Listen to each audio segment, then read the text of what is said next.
No, well, they were talking about. Oh. I thought maybe that's what they called the defense. He was talking about defense staying out and about how Oh, okay. they Yeah, the big red. yeah. On the post sports, they'll kind of Okay. refer to it that way. Welcome, everybody, to Charles A. Henry Field at Joe Malmasar Stadium here in beautiful Hiram, Ohio, for the last regular season game for the Hiram Terriers.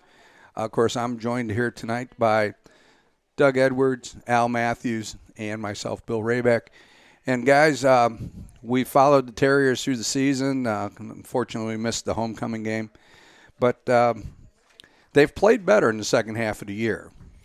And so we look into this, they played Ohio Wesleyan, 1-point game there. They beat Oberlin. I guess Coach Rosinski's got to go into this game understanding who they're playing. Wabash is in contention for the title in the NCAC. And not only that, they could possibly get into the NCAA playoffs with a victory today and then next week. So it is important when we look at this, the importance of the game for them. So Hiram's going to have to be loaded for bear, so to speak, today. Yes, the seniors are going to have, they're going to have to step up. They're going to try to make a statement for what they were about here, even though their record hasn't been all that they wanted. Right. That let's make some noise is what they're going to try to do today. Right. Let's upset the party. Right. So we look at it. Wabash comes from Crawfordsville, Indiana. They are known as the Little Giants. They look very much like Wisconsin in their uniforms. And they're led by Don Morrell, who is Don at Wabash. His time here, he is 46-15 overall with a 41-12 NCAC record. And, Doug, you have his overall record up there, don't you? Yeah, overall, he's in his 19th season. He has accumulated a record of 100 wins with 76 career losses. Wabash leads the series against Hiram 15-0. So that would be a big statement for Hiram if they could knock them off today, because it finally would get off the schneid and be able to point to a victory that would be maybe good for going into the next season. Right. And if people aren't familiar with Wabash, they are one of the original powers in Division III. Back in the 70s when people associated Baldwin Wallace and Wittenberg, Wabash was right there with them. So it's not a program that should be taken lightly. And obviously over the years they've shown, at least in those 15 years they played, that they have been the superior program. When we look at the record, Wabash opened with Hampton-Sydney with a 29-28 win. Then they were at Butler, and that was a 47-21 loss. They hosted Oberlin and won that game 59-6. They were at Ohio Wesleyan and gained a 31-13 victory. Then they were home to Worcester, winning 45-35 and a little bit of a shootout there. At Denison, that was the one bump in the road for them here in the NCAC, where they got upset in a fourth quarter rally by the Big Red, 28-24. They beat Kenyon 67-18, Wittenberg 52-20, and that brings us to the Hiram game tonight. That Kenyon game, the Little Giants, they had 776 yards of total offense, breaking their school record. And they had 413 yards rushing with 363 yards passing. So they are a offensive force. Right. Taking a look at the standings before we get into the Terriers, DePaul is leading the way in the conference. They are 7-0, 9-0 overall. Wabash stands at 5-1. They are 6-2 overall. Denison 4-2, 5-3 overall. Ohio Wesleyan 4-2, 5-3 overall. Wittenberg 4-2, 5-3 overall. Then we go to Worcester at 2-4, 3-5 overall. Kenyon 1-5, 1-7 overall. Hiram at 1-6, 1-8 overall, and Oberlin at 0-6 in the conference, 1-7 overall. Doug, you want to talk a little bit about the quarterback for Wabash is a record holder here, and why don't you fill the fans in on that? Yeah, Liam Thompson broke the NCAC career record for touchdown passes, and he has eclipsed the Wabash career record for total offense. Last week he threw for 256 yards and 4 touchdowns and ran for 78 yards and 1 score. So he is definitely their big gun. Yep. And is looking to continue and move up in the Wabash career record book and right. the NCAC career record book. Thompson is he's got 576 yards rushing on the season.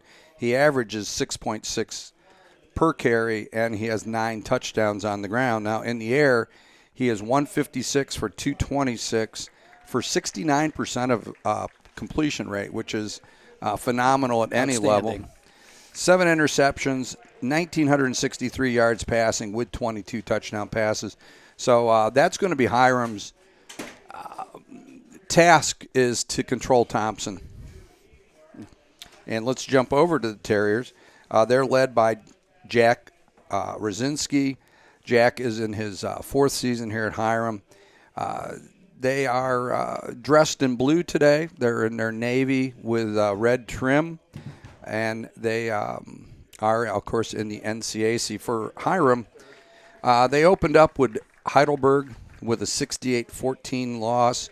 Then traveled to Mount St. Joseph, where they lost 62-21. Lost to DePaul 49-0. Then Denison 55-24. At Kenyon, they dropped the decision 40-16. At Wittenberg, they had a feisty game there where they dropped a 21-7 decision. And then things started to turn around a little bit for the Terriers when they faced Ohio Wesleyan in a 19-18 game where they very well could have won that game. Then they rolled into Oberlin, or the homecoming game right here at Hiram, and that was a 27-19 victory, securing the Terriers' first win. They were then at Worcester last week, dropping a 47-14 decision, and today finishes up the regular season for Hiram, and they stand at 1-8 going into this game.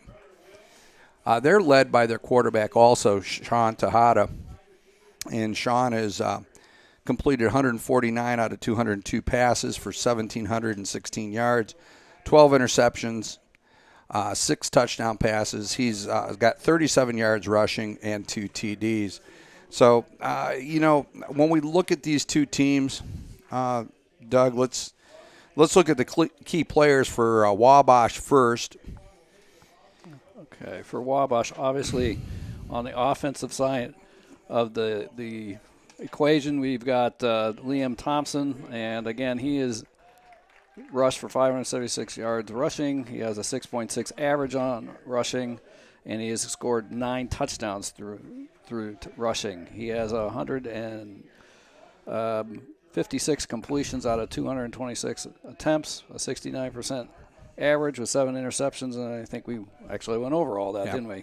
Wide receiver for them is Derek Allen, number 3. He's a junior with 55 receptions. He's got a 12.8 average. He's scored 10 touchdowns. He's had 74 yards of rushing with a 10.6 average and 1 touchdown through the ground. And also another key player for them offensively is number 19 tight end Penn Stoller with 29 receptions, a 13.9 average and 6 touchdowns. Yeah. Okay, and so let's take a look at Hiram's offense. We talked about Sean Tejada and his stats. He is the trigger man for the Terriers. His main target is number 11, Raekwon Davis Hereford. He has 41 catches. He averages 11.6 yards per catch and 2 TDs. He also has 62 yards rushing this year and a TD. His other main target is number 9, Jordan Townsend, who has come along during the year. Right. When we first saw him, he was not playing a very big part in it. Jordan has 32 yards rushing. He averages 10.7 yards per carry for 1 TD. He has 12 receptions for 14.1 yard average. Then over on defense, we will take a look at Okay. For defense on the For the Little Giants, Mm-hmm. we have defensive end number 43, Owen Volk. He has 19 total tackles, a 4.5 tackles for loss. He's got 3 quarterback hurries and 2 sacks. Also, we have defensive tackle number 59, Stephen Thomas, 24 total tackles, 4.5 tackles for loss, and 3.5 sacks. And then finally, we have linebacker Gavin Rupert. I don't have any stats on him, but he's also one that we need to keep an eye on. Okay. For Hiram. And for the Terriers on defense, it all starts at middle linebacker for them with number 40, Gavin Cruiser. Gavin has 68 total tackles, 4.5 tackles for losses, 1 sack, 3 interceptions, and 1 safety. So he's been an active linebacker this year for the Terriers. His running mate is linebacker number 36, Dylan Ballaker. Dylan actually leads the team with 71 total tackles. He has 3 TFLs, 1 interception, and 2 fumble recoveries. And the third component of the defense that the Little Giants will have to pay attention to is number 12, the cornerback, Tavante Rivas. He has 45 total tackles, 5 TFLs, 2 interceptions, and 10 passes broken up. So as we go forward here, we have senior night here at Hiram, senior day, I should say, and for what these guys go through, the time they've put into this is really. People don't understand Division III in the sense that it's all voluntary, Doug. It's not, right. We're getting any kind of financial remuneration other than what they get for their academics. And so I give these guys a lot of credit. It's the last time most of them are going to play football. And so, this is an emotional moment for a lot of those kids. All right. How about we go and, since we're waiting for the senior day to finish up here, how about we go through the lineups? Sounds good to me.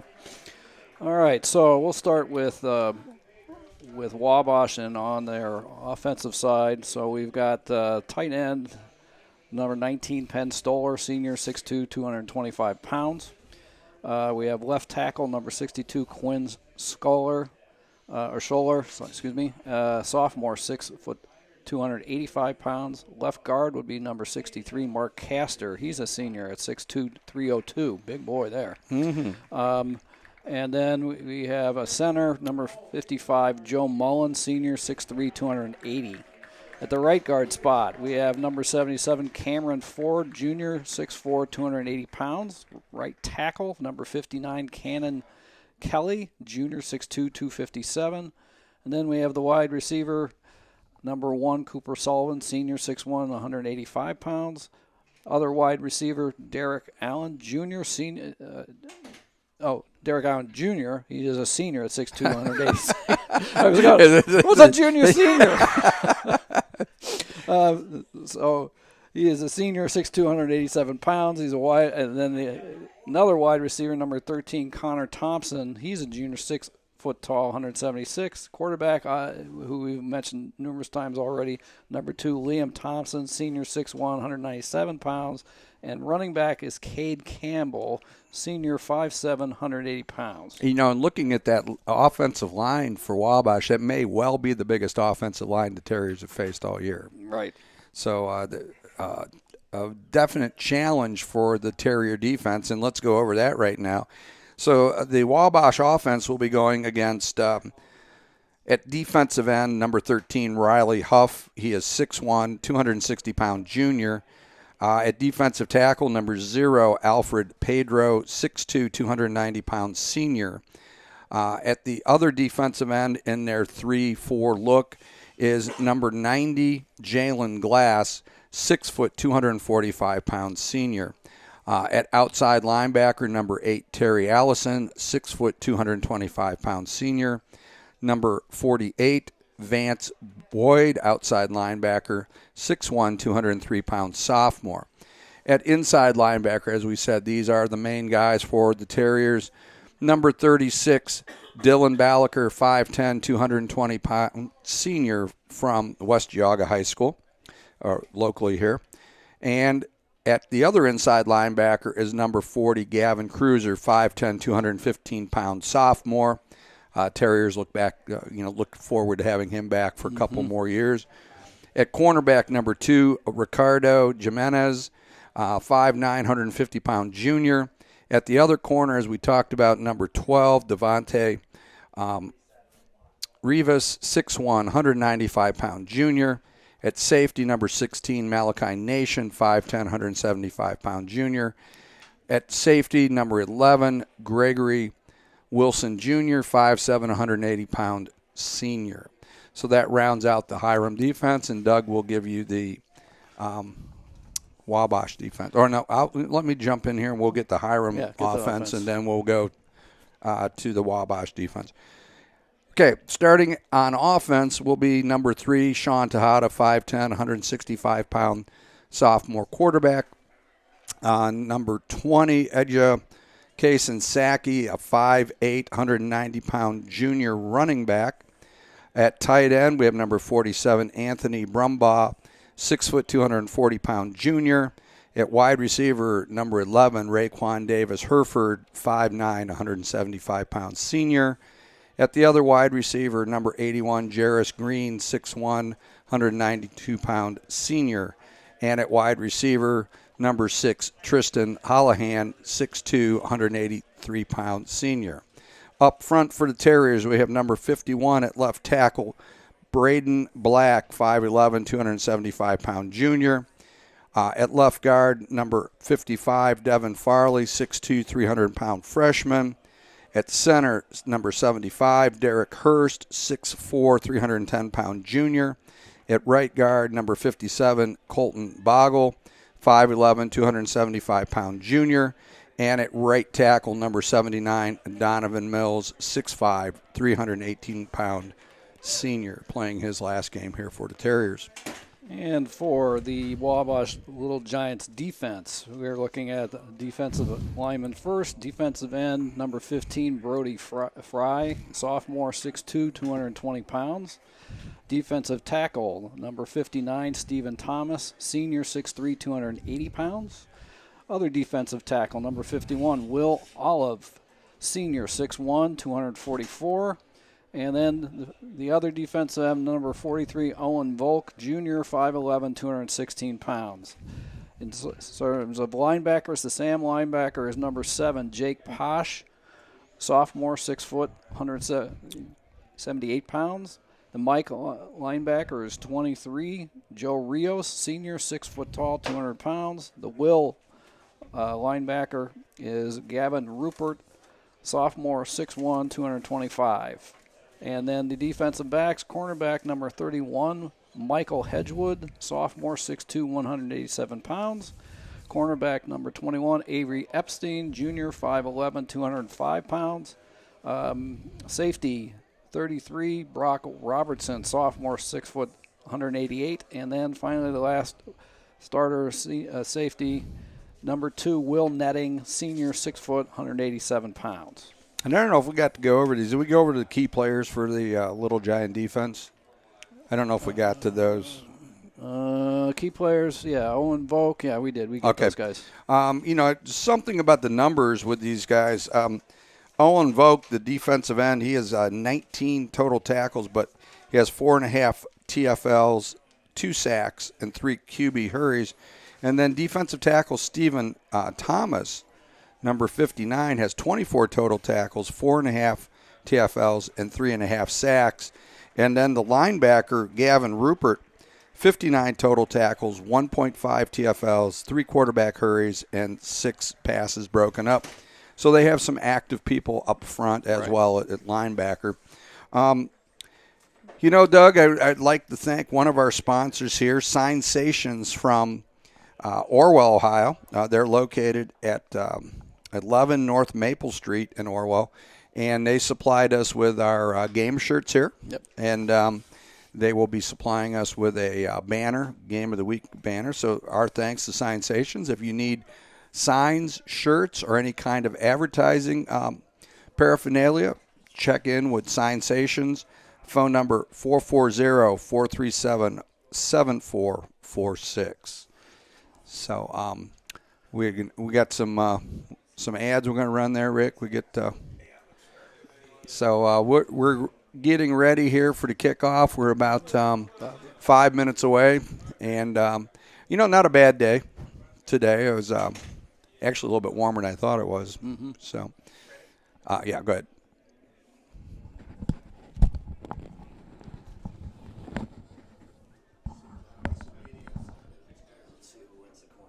WrestleMania started this year. Almost came through the floor last night.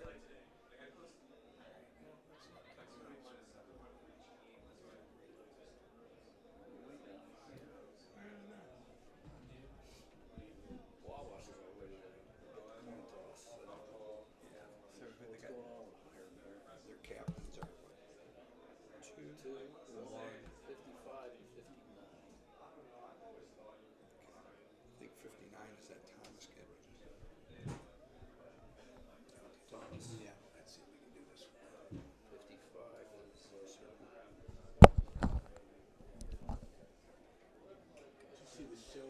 Autumn is an excellent time to enjoy the great outdoors. It's also a great time to experience the scenic upper Cuyahoga River in beautiful Geauga County. At Crooked River Adventures, we're open year-round 7 days a week, and we rent kayaks, paddleboards, and canoes. Before or after your voyage, you can enjoy our restaurant with patio and bar, or you can bring your own picnic. Crooked River Adventures are perfect for school outings and for family bonding. For more information, visit crookedriveradventures.com. Okay, guys, and we're getting ready for the coin toss. Doug, you want to run down the Little Giants captains there? Captains, number 55, Joe Mullen, who is the center. Number 1, Cooper Sullivan, who is a wide receiver. And number 2, Liam Thompson, the quarterback. And then finally on defense, we have a defensive captain, number 59, Stephen Thomas.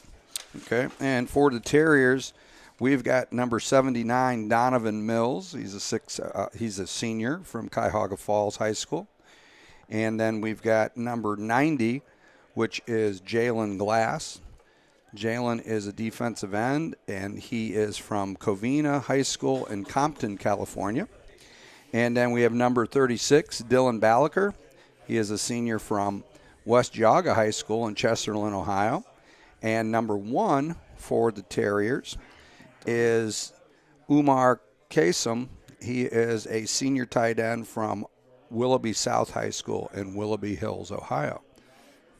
So we're ready for the coin toss, and we will see.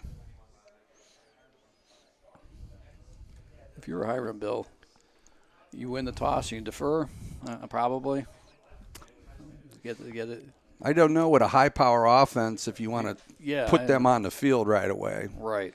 And which, that can be a demoralizing thing if they – especially if they score quickly. Right, if they're hitting. So I would say that you probably want to go on offense if you get the chance. Take some time off the clock and hopefully get some points. And then and I would assume if Wabash wins, they're going to take the ball and, put the ball in Thompson's hands as soon as they can. And just say, here we are. Yeah, do what you do. So we've got okay. And it's got, he's pointing to Wabash. They've declined, or deferred rather. And so Hiram, I'm assuming, will receive in that situation. So Hiram will be at the north end of the stadium and receiving the ball. Okay. Receiving the ball. And then, of course, Wabash will be kicking from the southern end zone to the north end zone. So, as we said, it's a nice day today. It looks like this is going to be a great day for football here in Northeast Ohio. And as we roll towards the end of our schedule, of course, next week we are kind of in flux right now. We're not sure where we will be exactly. We could be with Bluffton and Defiance.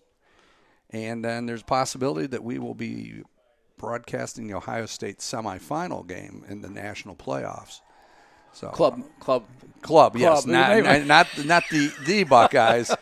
Better make that clear to people, because otherwise it's the second Buckeyes.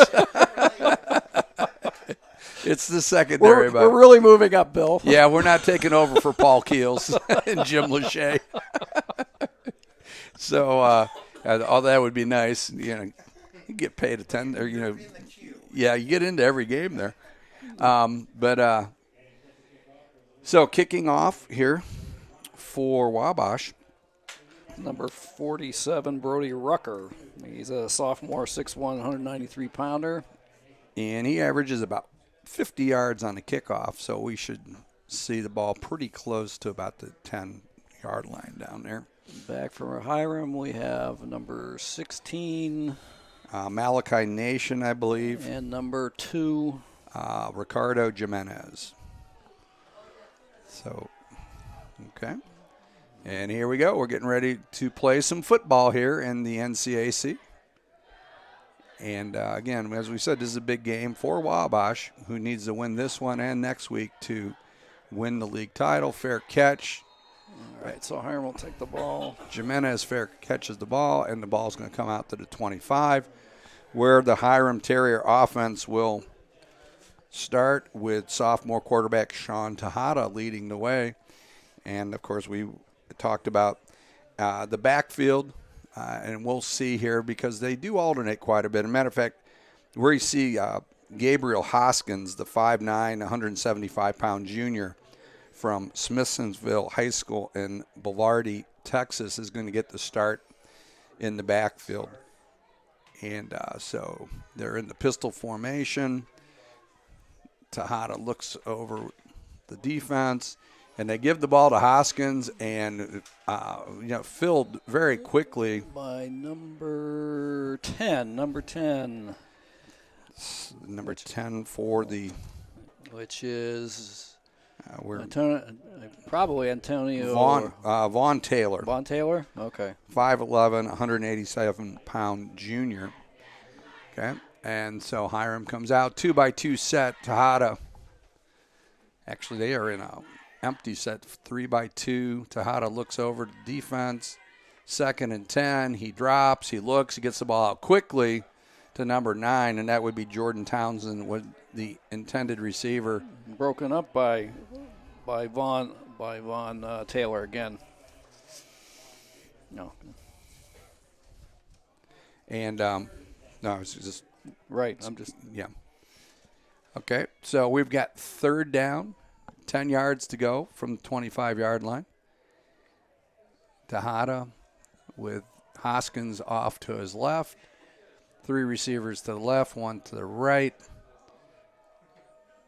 Gets ready for the snap. Now he moves Hoskins over to the right side. Pressure. And Tejada steps up and gets it to I think we have a first down there. Raekwon Davis Herford on the catch. Okay, nice.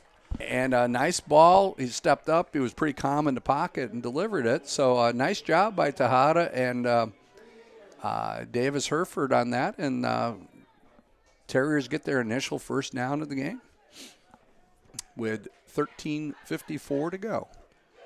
Okay, now we have 2 backs in the backfield, 2 receivers to the right, 1 to the left. Tejada gets the ball, gives it. Now he play action and drops it off to Davis Herford again, who I believe's got another first down, Doug. Yeah, they're moving the ball. Good for Hiram. Hiram's up to the 48-yard line and got something going here with 2 nice passes by Tejada. Okay, 3 receivers line up to the left, 1 to the right. I think Hiram's is looking to move Tejada to open up passing lanes because Wabash has a big defensive line. They don't want him to be a sitting target, but nice patience. Oh, almost. Good breakup by number 21 for the Little Giants, and that is. See if we can. That was intended for Jarvis Green. And we'll get with you here. That's number 21, Avery Epstein. Epstein has 10 broken up passes this year, so not a surprise that we saw him in on that. Okay. So we are now at 2nd and 10 from Hiram's own 48-yard line. Tejada gets it. He gives it to Hoskins. Hoskins is met hard. Maybe gets to the 50-yard line, over the 50-yard line, so pick up a 2. Tackle by number 53. 53 there is Ben Jeffrey, sophomore outside linebacker. okay, so So Ben getting a little playing time, not on our sheet there, yeah. but okay. 2x2 set for the Terriers. Tejada in the pistol with he gets ready. He drops. He looks. Ooh, and that could be. Whoa. There should have been a flag there. A little early on Yeah. He got there a tad early on that one. That's going to bring up 4th down for the Terriers. Yeah. And that was broken up by number 6, I believe, for who we got there? Keenan Chase. Mike Holzclaw. Yeah, Holzclaw. Okay. So punt formation for the Terriers, and it looks like Wabash is bringing the house. And they have a few drop-off, but, wow, some nice pressure. Okay. Miller with a decent kick. And fair catch by number 1, which is Cooper Sullivan. And Wabash takes over the ball at about the 15-yard line, where we will see our first look at Liam Thompson. Almost said Liam Neeson.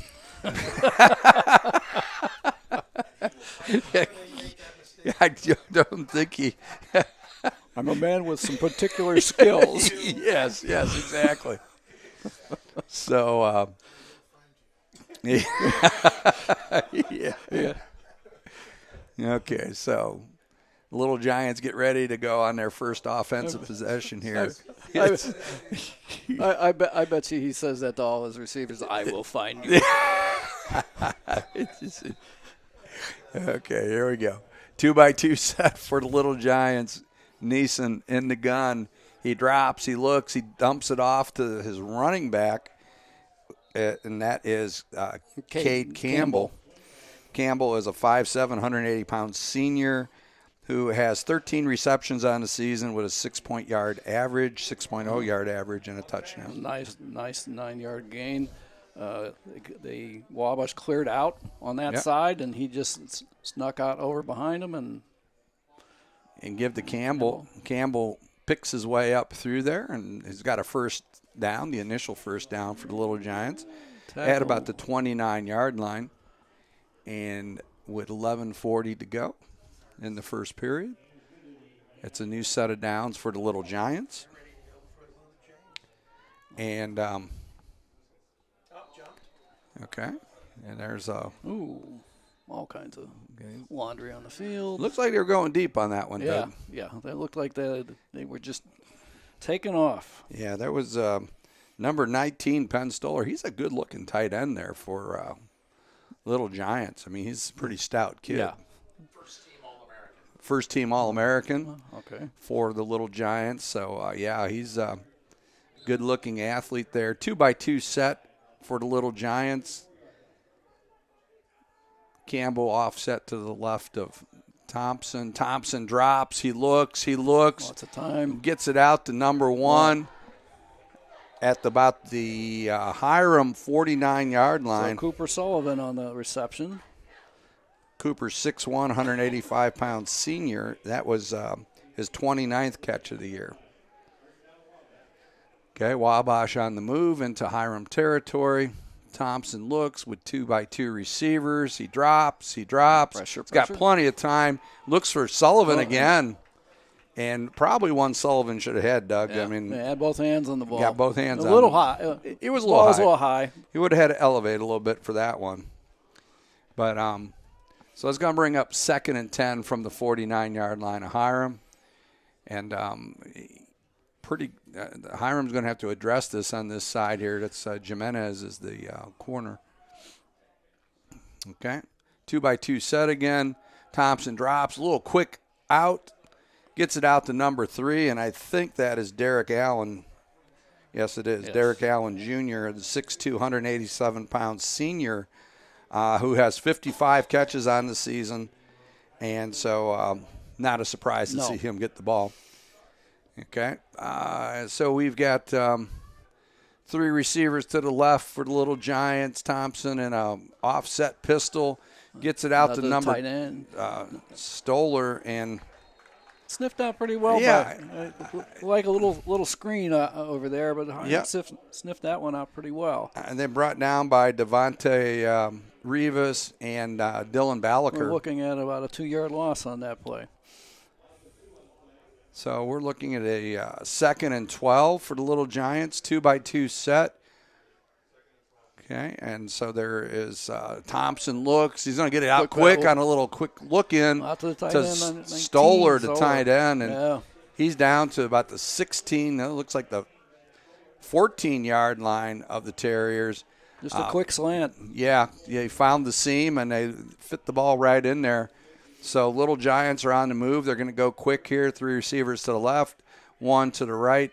Campbell offset to the right of Thompson. Thompson looks again, gets it quickly to number 13, and that is Connor Thompson, the 6', 176-pound junior. His younger brother.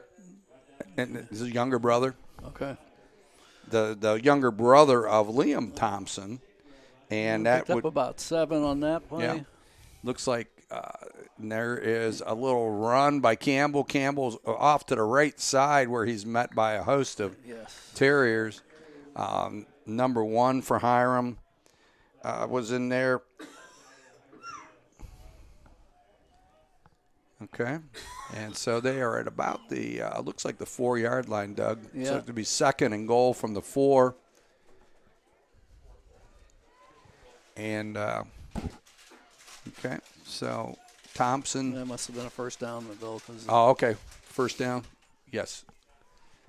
So we've got Thompson gives it to Campbell. Campbell and he's in for the picks score. his way through for the touchdown. So at 8:30 in the first period, the Little Giants draw first blood and go up 6-0. They went into a double tight end with 2 wide set 2 men. 2 flankers. And here comes the kick. Rucker. Brody Rucker, the sophomore. And Rucker. All down, and it's up, and it is good. So let's see here what we got on.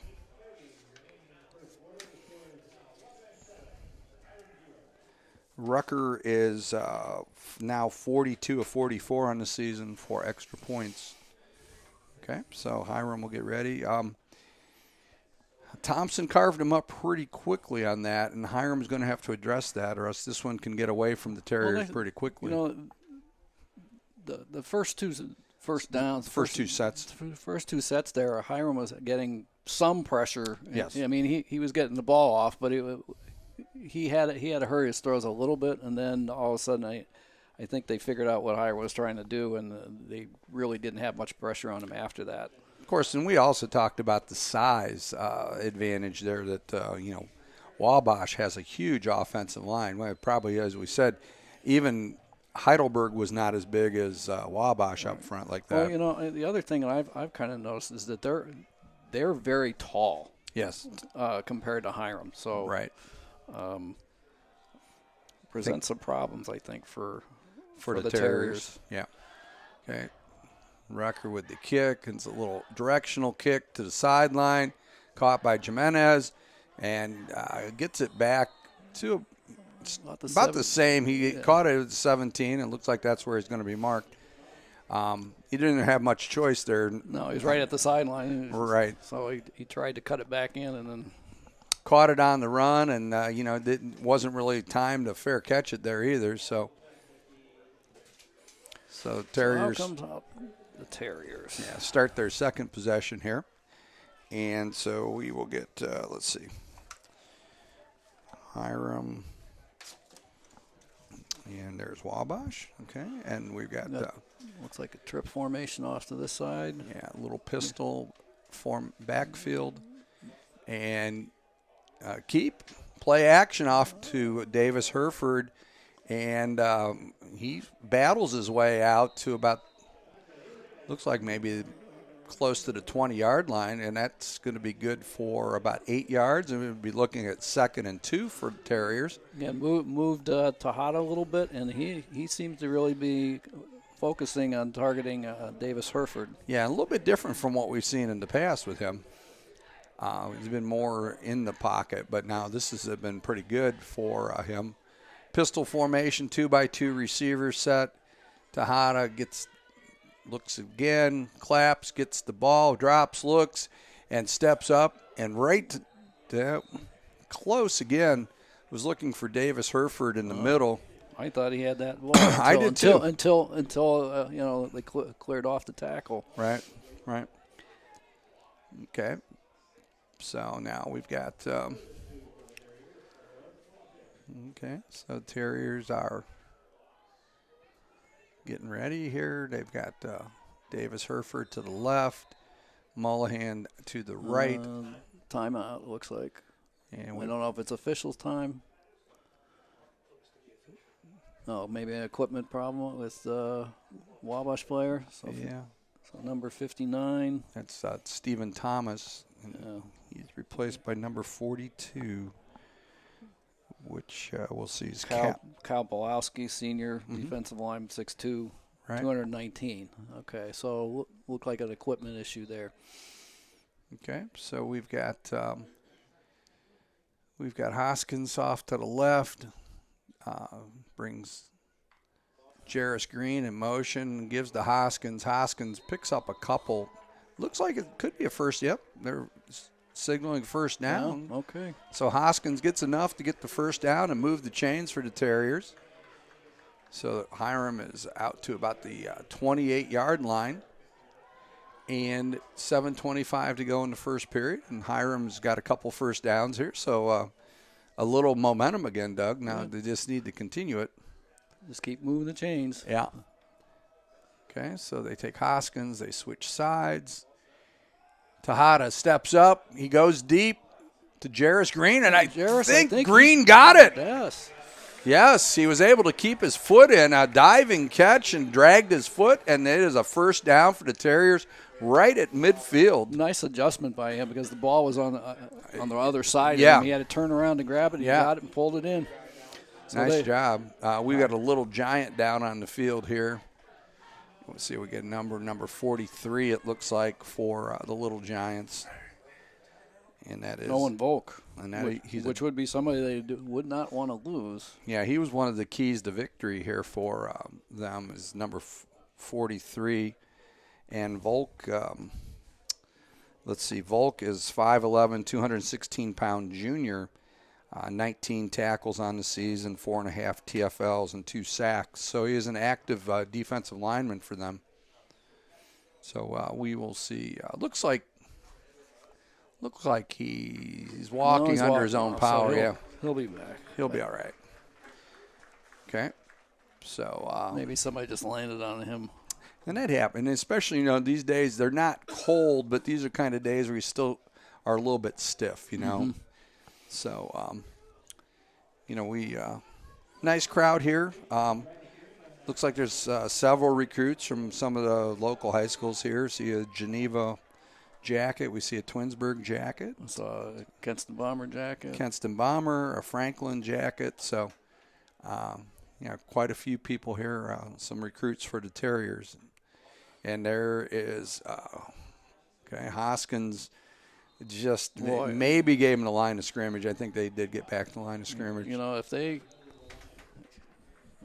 have to look to get outside maybe if they're going to run the ball, because they up the middle, they're just stout. Yeah, they need to seal the edge and try to get something going out there. 6:21 to go in this period. 2nd and 10 from the 50-yard line. Tejada has Hoskins in the pistol with 2-by-2 sets on the receivers. And he gets ready. He motions Hoskins out, steps up. He looks. He's on the run, There and he this goes. looks like it'd be a first down, and he just gets over to 40, which would be good enough if that's where they mark it, good enough for a first down for the Hiram Terriers. I think they marked him a bit short. They marked him out at the 42, so it's going to be 3rd and 2. Nice job by Tejada, and you've got to do that to keep defensive, Keep honest. them honest. Yeah. Okay, so we're looking at same type of set that they've been running all game. So Tejada has got Hoskins to his right. Again, a 2-by-2 set, as we've seen, and give to Hoskins. And Hoskins, There we go. First down. Down to close to the 38-yard line of the Little Giants, and the Terriers have something going, Doug. 39-yard line to be exact. Well, let's see if they can really put a couple more together here, and we could have a whole different type of ball game. Yeah. 3 receivers to the right, 1 to the left. Tejada with Hoskins off to his right. He drops, gives the ball to Hoskins off to the left. Hoskins, nice little run, picks up about 5 yards down to the 33-yard line of the Little Giants. And Hiram's definitely has something going here, Doug. The one thing I also have kind of noticed with Wabash is that it don't look like they do a lot of stunts up front, and they just play it straight. So, yeah, they're just physically. So and maybe they feel that's what they can do. They don't need to have anything. Show a lot of window dressing. Okay, Tejada steps up. It's going to go. He's running all the way on that, and he's going to get to the 30-yard line. He'll be about a yard short. It's going to bring up a 3rd and 1 for the Terriers. And I don't even know that he was thinking about throwing that ball at any point. He just kind of kept on faking that he was going to throw. But I didn't like the fact that he was holding it like a loaf of bread. A little loose there. Yeah, a little loose. Yeah. So okay. Let's see. 3rd Pistol, and 1. 2-by-2. You got Townsend, and brings Townsend on a. Oh, and Tejada's going to. Oh, yes, nice. Wow. Nice play by Tejada there. It looked like he was going to run for the first down, and Davis Herford was able to get into the flats, and just a little toss by Tejada to him got the Terriers a first down at the 26-yard line of the Little Giants. Nice play. There's a little improvisation there. So we will we'll see. Yeah, Jordan Townsend caught that ball. Yeah. Oh, is Townsend got it? Okay. Yeah. So we've got a 2-by-2 set. No, I'm sorry, 3-by-2 set, and they give it to Davis Herford, and he is. Okay. I think that was a throw. You think he was going to throw the ball? I think he was. It looked like it was going to be like a halfback pass, yeah, or wide receiver pass. I guess you don't call them halfback passes anymore, but. Yeah, I think there's going to be a conference on this. I think the ball should be moved back up to 26. Yeah. And it definitely went forward, so it's not whether it's, it was backwards or not. So we will see.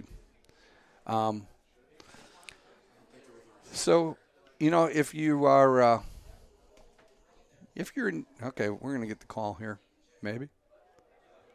I guess they're going to. Roll down. Okay. So that hurts. Yeah, that was a loss of about 10 yards for the Terriers back to the 36-yard line, and that's going to make it it's going to make it second and about half a mile here. And so 3 receivers to the wide side, 2 to the short side here. Tejada empties it. And let's see what they do. Looked like they were going to bring pressure, but no. Tejada gets out to his left.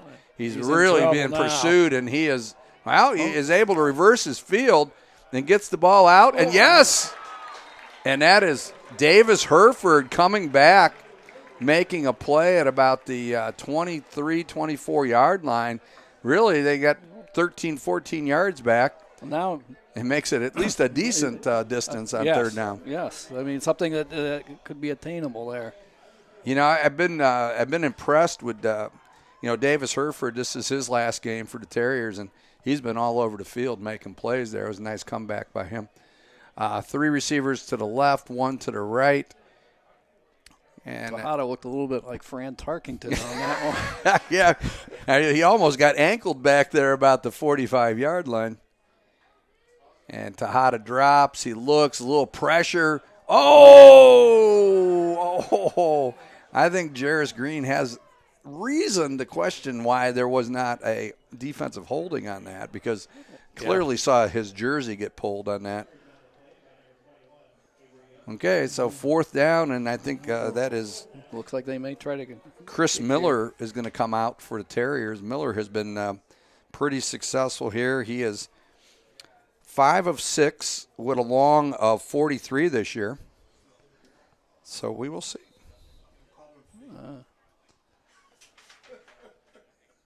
This would be his.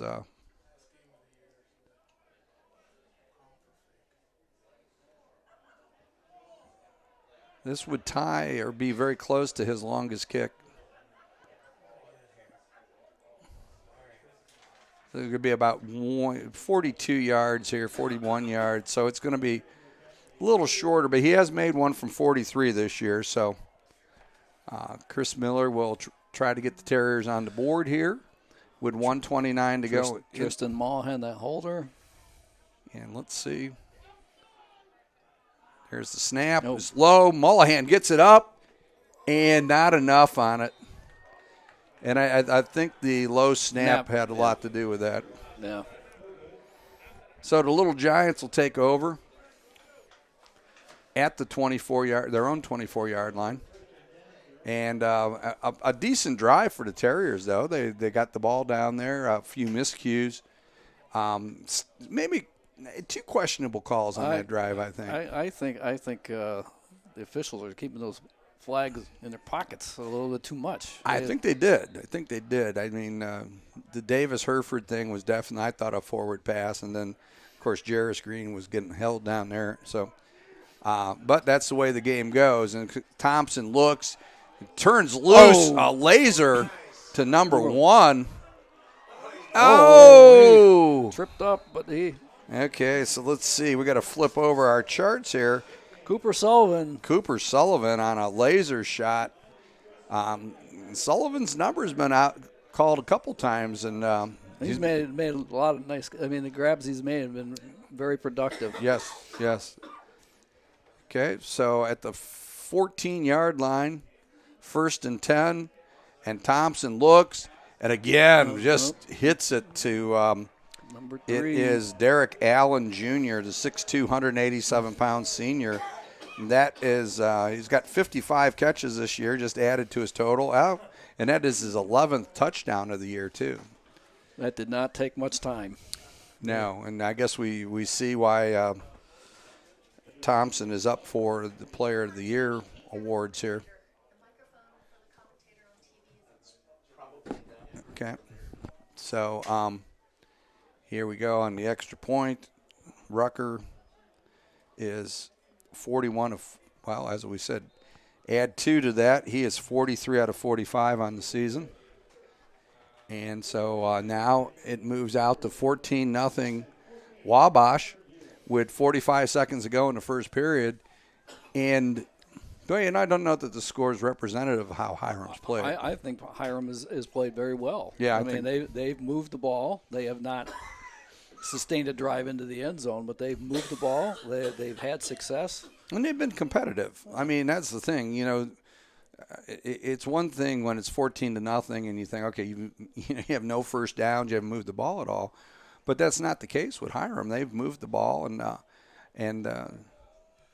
they need to solve Thompson as far as the passing game if they're going to be able to stay in this game. Yeah, no, based on Wabash's record, there's not a lot of teams that have figured out how to solve Thompson. Yeah. So Stephen Thomas now wearing number 94. Okay, so for Wabash, Stephen Thomas is now wearing 94. Okay, he must have had a uniform malfunction there. Stephen Thomas was one of our keys to victory for Wabash, the defensive tackle. Jimenez with the ball. And Jimenez, he gets back up to, it looks like the 22, 23-yard line. Well, it looks like Hiram's best starting So the Terriers are position. up to bat again, so to speak, using baseball term. And there's 38 ticks of the clock to go in this period. And it'd just be a great time for Hiram to get a drive to, cut this lead in half. They don't want to get to that 21. No, this is sort of a critical, I think, bit of a critical juncture in the game. Yeah, I would agree with you. Okay, so we've got Egger, Saggy, Kaysen, and they give it to him. He is now in the backfield for it. And now they're going to call him down. So I think He lost about 2 yards on that. 2 yards is going to bring up a 2nd and 12 from looks like the 22-yard line of the Terriers. Okay, so 2 receivers to each side. And Tejada has Hoskins off to his right. And he gets ready. Almost.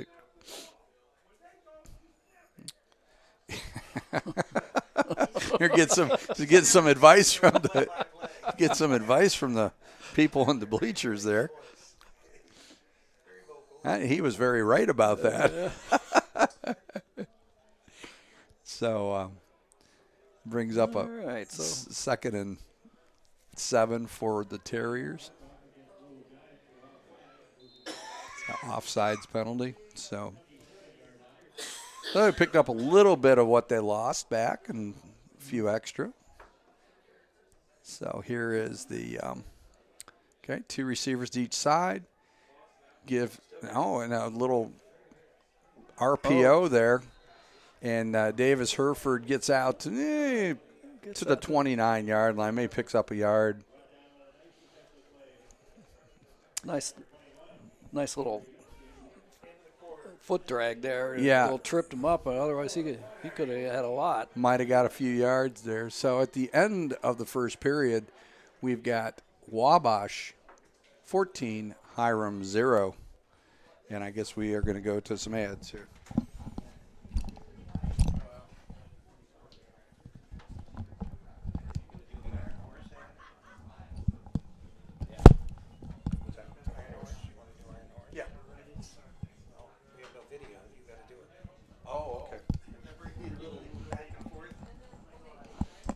Okay. And so a couple weeks ago when we were here, the crew went over to the Iron Horse on State Route 422 to have some lunch. And, guys, was it good? It was pretty good food. It was good. Good burgers, good wings. Burgers, wings, whatever you want right there at the Iron Horse on State Route 422. It's just 5 miles north on State Route 700. Take a left on 422, and you will be at the Iron Horse Saloon. Okay, Hiram with the ball. 3 receivers to the left, 1 to the right. Hoskins drops. Tejada gets the ball out to Davis Hereford, and about a 1-yard gain is going to bring up 4th and 5 for the Terriers, so it's going to be punting time, and Chris Miller will come out to handle the punting chores here.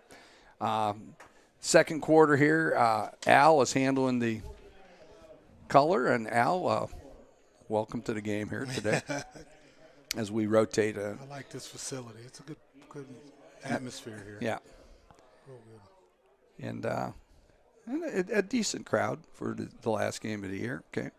Looks like pressure coming, and and Miller is off and running, and he's up to the 47-yard line, 48-yard line, and tack on 15 more, I think, for a personal foul against the Little Giants. So Chris Miller took the snap on the punt, and he saw everybody coming, and he just took off and ran to his right.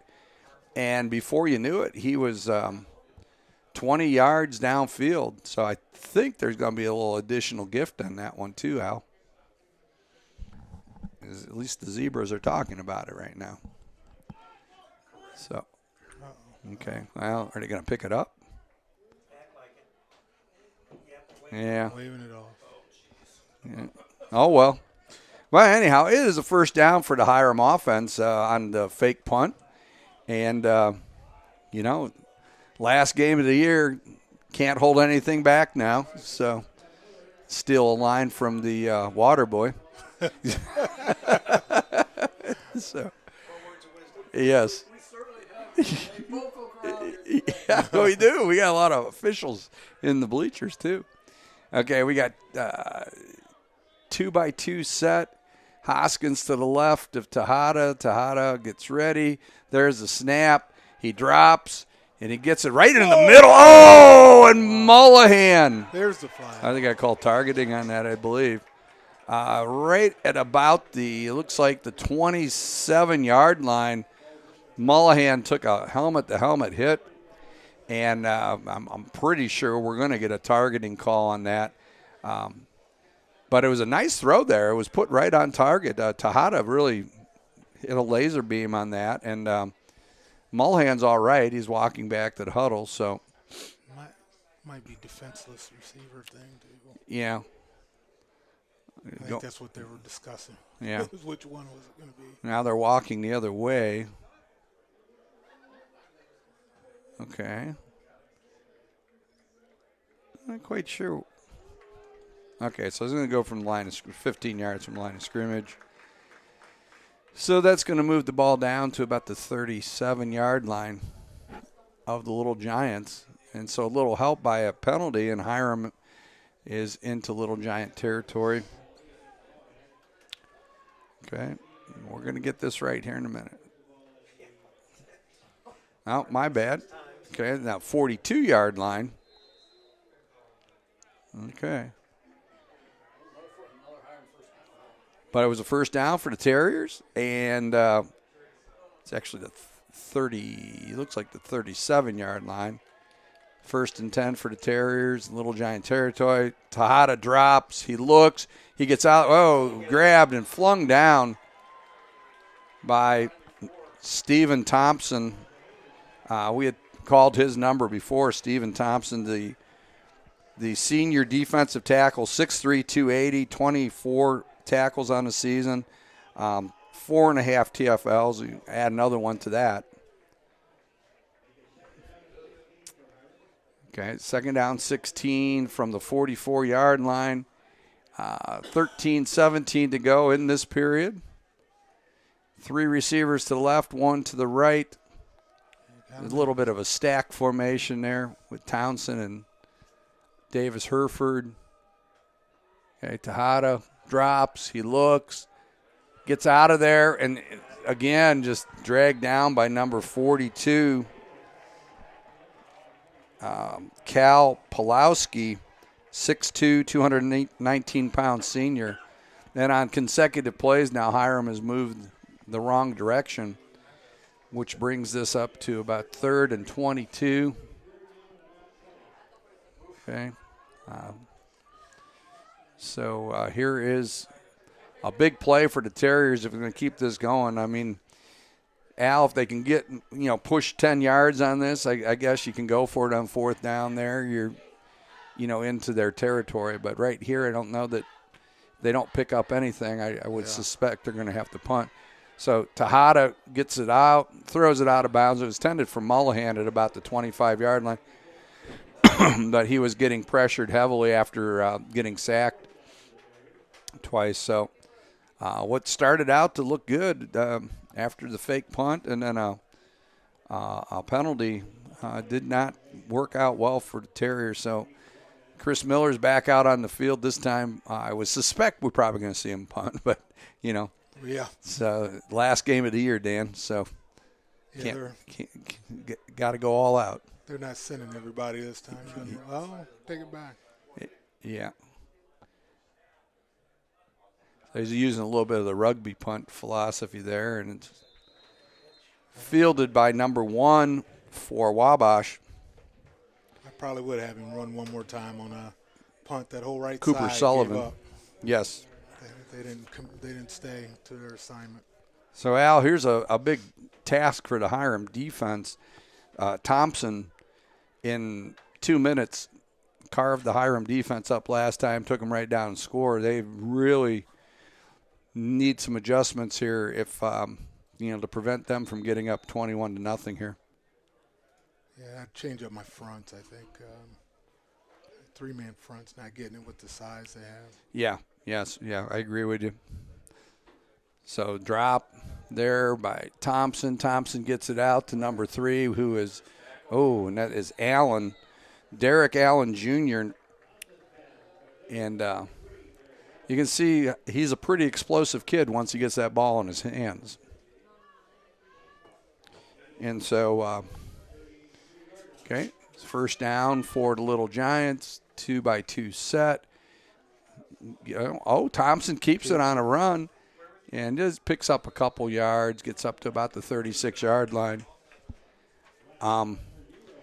We'll get some scores here, and get people updated on what's going on in the nation. Of course, the Buckeyes started at noon today too, so we should probably have something with them. The number 1 Buckeyes, I might add. 2-by-2 set, drops. Thompson, just a little flip over there to number 1. And again, that is Cooper Sullivan. And Cooper's been a big target today for Thompson. Pretty busy. Okay. 3rd down and 2 from the 41-yard line. And and no urgency here, of course, for Wabash as they get ready to run their play.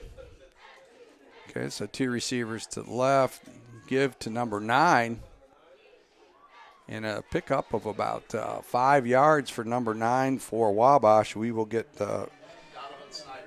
Donovan Snyder, on the carry for Wabash.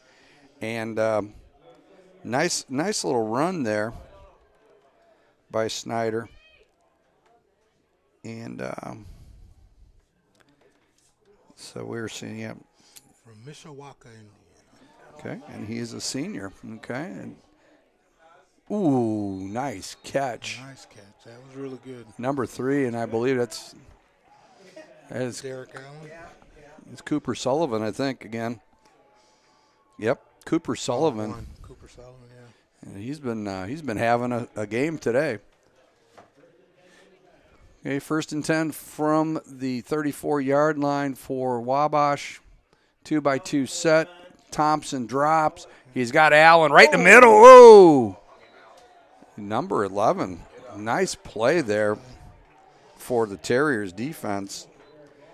And let's see, that's Gregory Wilson, the 5'7", 180-pound senior from Dunbar High School in Fort Myers, Florida. That was one of those dangerous plays, though. Okay, and so we've got I think that might be Derek Allen down on the field there. Or is that Thompson? No, it's Allen. Yeah. So Allen's down. Getting up, walking gingerly off the field. So it'll be 2nd and 10 from the 34 for Wabash as they get Allen off to the side. Hopefully that young man will be back. He's a great performer for the Little Giants here. Hopefully he just got the wind knocked out of him. Yeah. I'm hoping it's. Yeah. Yeah, it looks like he might just be collecting his thoughts over there right now. Which happens. Yeah. Shouldn't have zigged when I was zagging there. Okay, 3 to the right. Thompson gets it out quickly to 1. Cooper Sullivan. Sullivan on a little quick screen. It's up to the 26-yard line,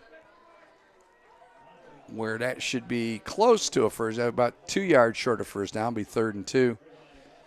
God, I could hear Rock Farlow. Drop your hips. Make that tackle. Yep. Okay, so anything on the Buckeyes? We got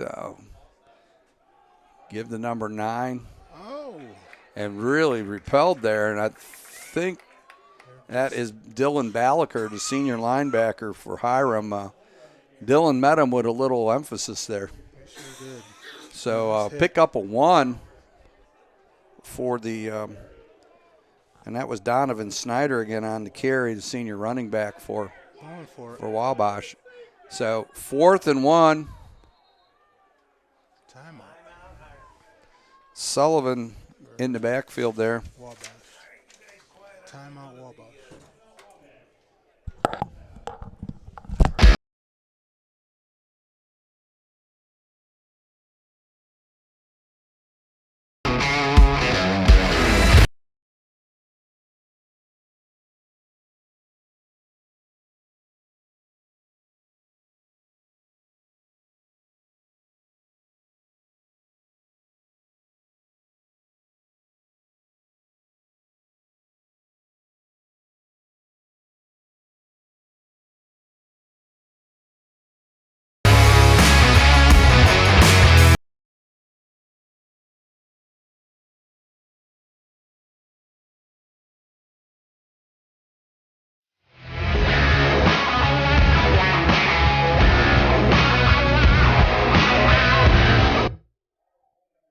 Okay, we're back. 4th and 1 for Wabash from the 25-yard line of Hiram. And a little reverse. Number 13, Connor Thompson on the reverse, and he gets it down to about the 1-yard line. Yeah, that was a nice, well-conceived play. Now, 4th and 1, you don't expect to see the reverse like that. And your lead blocker is the quarterback. Right. His leading brother on that one. Cooper Sullivan, one of his last reception, moved into 2nd place all-time in terms of receiving yardage, and that was number 9 again, Donovan Snyder on the attempt, and it looks like Hiram was up to the challenge and with no gain on that. Sullivan now has 2,807 yards, and he needs 51 more yards to become the all-time leading receiver in terms of yardage for Wabash.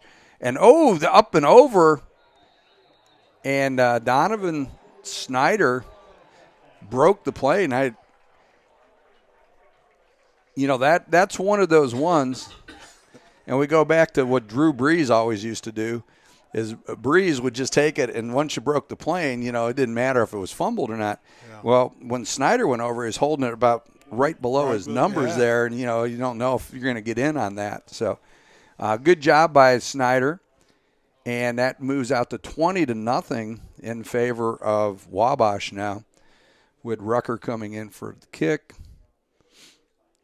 And snap, kick is good, and it is, in fact, 21-0.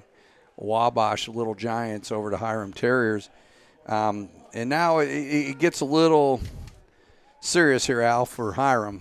They're going to have to start getting some stuff together. Okay, the Buckeyes are up 7-0 over Rutgers down at the Shoe today. And I suspect we'll see should see some fireworks. Although I will say Rutgers hung with Michigan in the first half of their game. So we'll see. Of course, Greg Schiano is he's very familiar with the Ohio State program there. So he always has a little emphasis when he plays the Buckeyes to do a little bit better, as he was a former defensive coordinator there. We lost the live, so we're still recording. Okay. I'll start it back up after the half. Okay. So for everybody out there, if we've lost our live feed, but we will be back up at halftime. Everything is being recorded. So for those people who are wondering what's going on, and here is the kickoff by Wabash. And so Hiram back deep is Jimenez, and I think Malachi Nation. Kick is going to go to Jimenez. He gets it. He's up over the 25 and out to about the 28-yard line. And nice little play there by Jimenez. squeezed out a few extra yards he up sure the did. sideline. I was looking for my 47 broom ball. Yeah, And, he's just on the sideline. The street closed, so he must have some kind of injury. yeah. Last week maybe he picked up something, or a couple. That's a tough kid. Okay. So he's a they're junior then. talking to Coach Rosinski, and he says, take the penalty Most of the scores are not going to be until after half. after half for sure because most of the games will start at 1 or 1:30. Okay. And we start at noon, so. Okay. So for those wondering whether we usually have the scores for the Division III schools that we cover, we will not get those until after halftime because we had a 12 o'clock start here at Hiram, and everybody else is, traditionally at 1 o'clock or later. So it'll be a little bit before we're able to update scores for you. We've got a tight 3-by-1 set here for the Terriers. They're operating from the 39-yard line. They give the ball to Edgar Kasem Saki, and I have 1 yard for Kasem Saki. And so it's just going to be tough for the Terriers to run the ball, Al, against that front. They are just they're big and they're quick, and They're real athletic up front. yes, very athletic up front. So 2-by-2 set here with Tejada in the backfield with Kasem Saki. And there's Saki again. And Saki this time a little ahead of steam and picks up a couple yards. So we're going to be 3rd and 7. And, okay. So the Terriers get ready, 3rd and 7 there. And I just, some of the passing they were doing with Tejada before, they need to get back to some of those little quick slants and outs and rolling him out, make him a multi-threat. 3 receivers to the right, 2 to the left. Tejada gets it. He looks. Boom. He gets it out to Townsend. Oh, no, I'm sorry. That is Jaden Jennings, the backup quarterback, is getting a little time there at receiver. A big boy. 4 and 4. Okay, 4th and 4 from the 46. Miller's back out. And Miller's provided a little excitement with a fake punt here, and he's been using a little bit of a rugby punt philosophy as he's moving to see what the rush is going to be, and it looks like Wabash is going to back off this time. So Miller gets ready. There's the snap. Good snap. He gets a nice kick out there. It's going to get some legs, it looks like, and it's going to roll down all the way into the end zone. Wow. So left in the first half, 21-0 Wabash. And the defense, it would behoove the defense to step up now and get a stop, because if Thompson takes them down again, the Terriers' hole is getting pretty big. Okay, so Thompson in the backfield, and 3 receivers to the left. Low snap. Thompson drops. He looks. He steps up. He's going to get out of the pocket, and he's on the run, and he gets out of bounds at about the 27-yard line, where it will be 2nd and about 3 for the Little Giants. And they're just really – now, Hiram's coverage was good there. They just have to account for Thompson on that. Correct. Yeah, Derek Allen back in the game. Derek Allen has returned after getting shaken up a few plays ago. Good news for – okay, and welcome back, everybody. We had a little technical difficulty. We are back. And that is it Donovan Snyder again? Yes. Donovan Snyder is getting the lion's share of work here in the second quarter. Donovan is a senior. Okay, so we've got 2-by-2 set. Thompson drops. Nice release, quick. Wow, what a nice pass. And again, that is to Cooper Sullivan. Yeah, well, he needed 51 to break the school record there, and it looks like they're going to get him that school record. Yes, they are. 2x2 set. They're going to get the ball out to 13. The other Thompson, and he dances his way for a first down to the 32-yard line. That is Connor Thompson, the 6 foot, 176-pound junior. Okay, so it's going to, looks like it's, okay, we got a Terrier maybe shaking up a little bit. Is that number 40 or 48? 48 maybe? For Hiram, and let's see where. That would be Vance Boyd, Yep. sophomore linebacker. Okay. Okay, so they're going to mark it at the, looks like the 33-yard line, so 2nd and 1 for Wabash.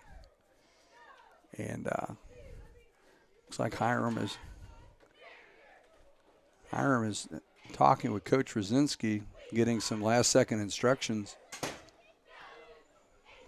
Okay. And Terriers are up on the line. And 3 receivers to the left, 1 to the right. And they give the ball to, nice.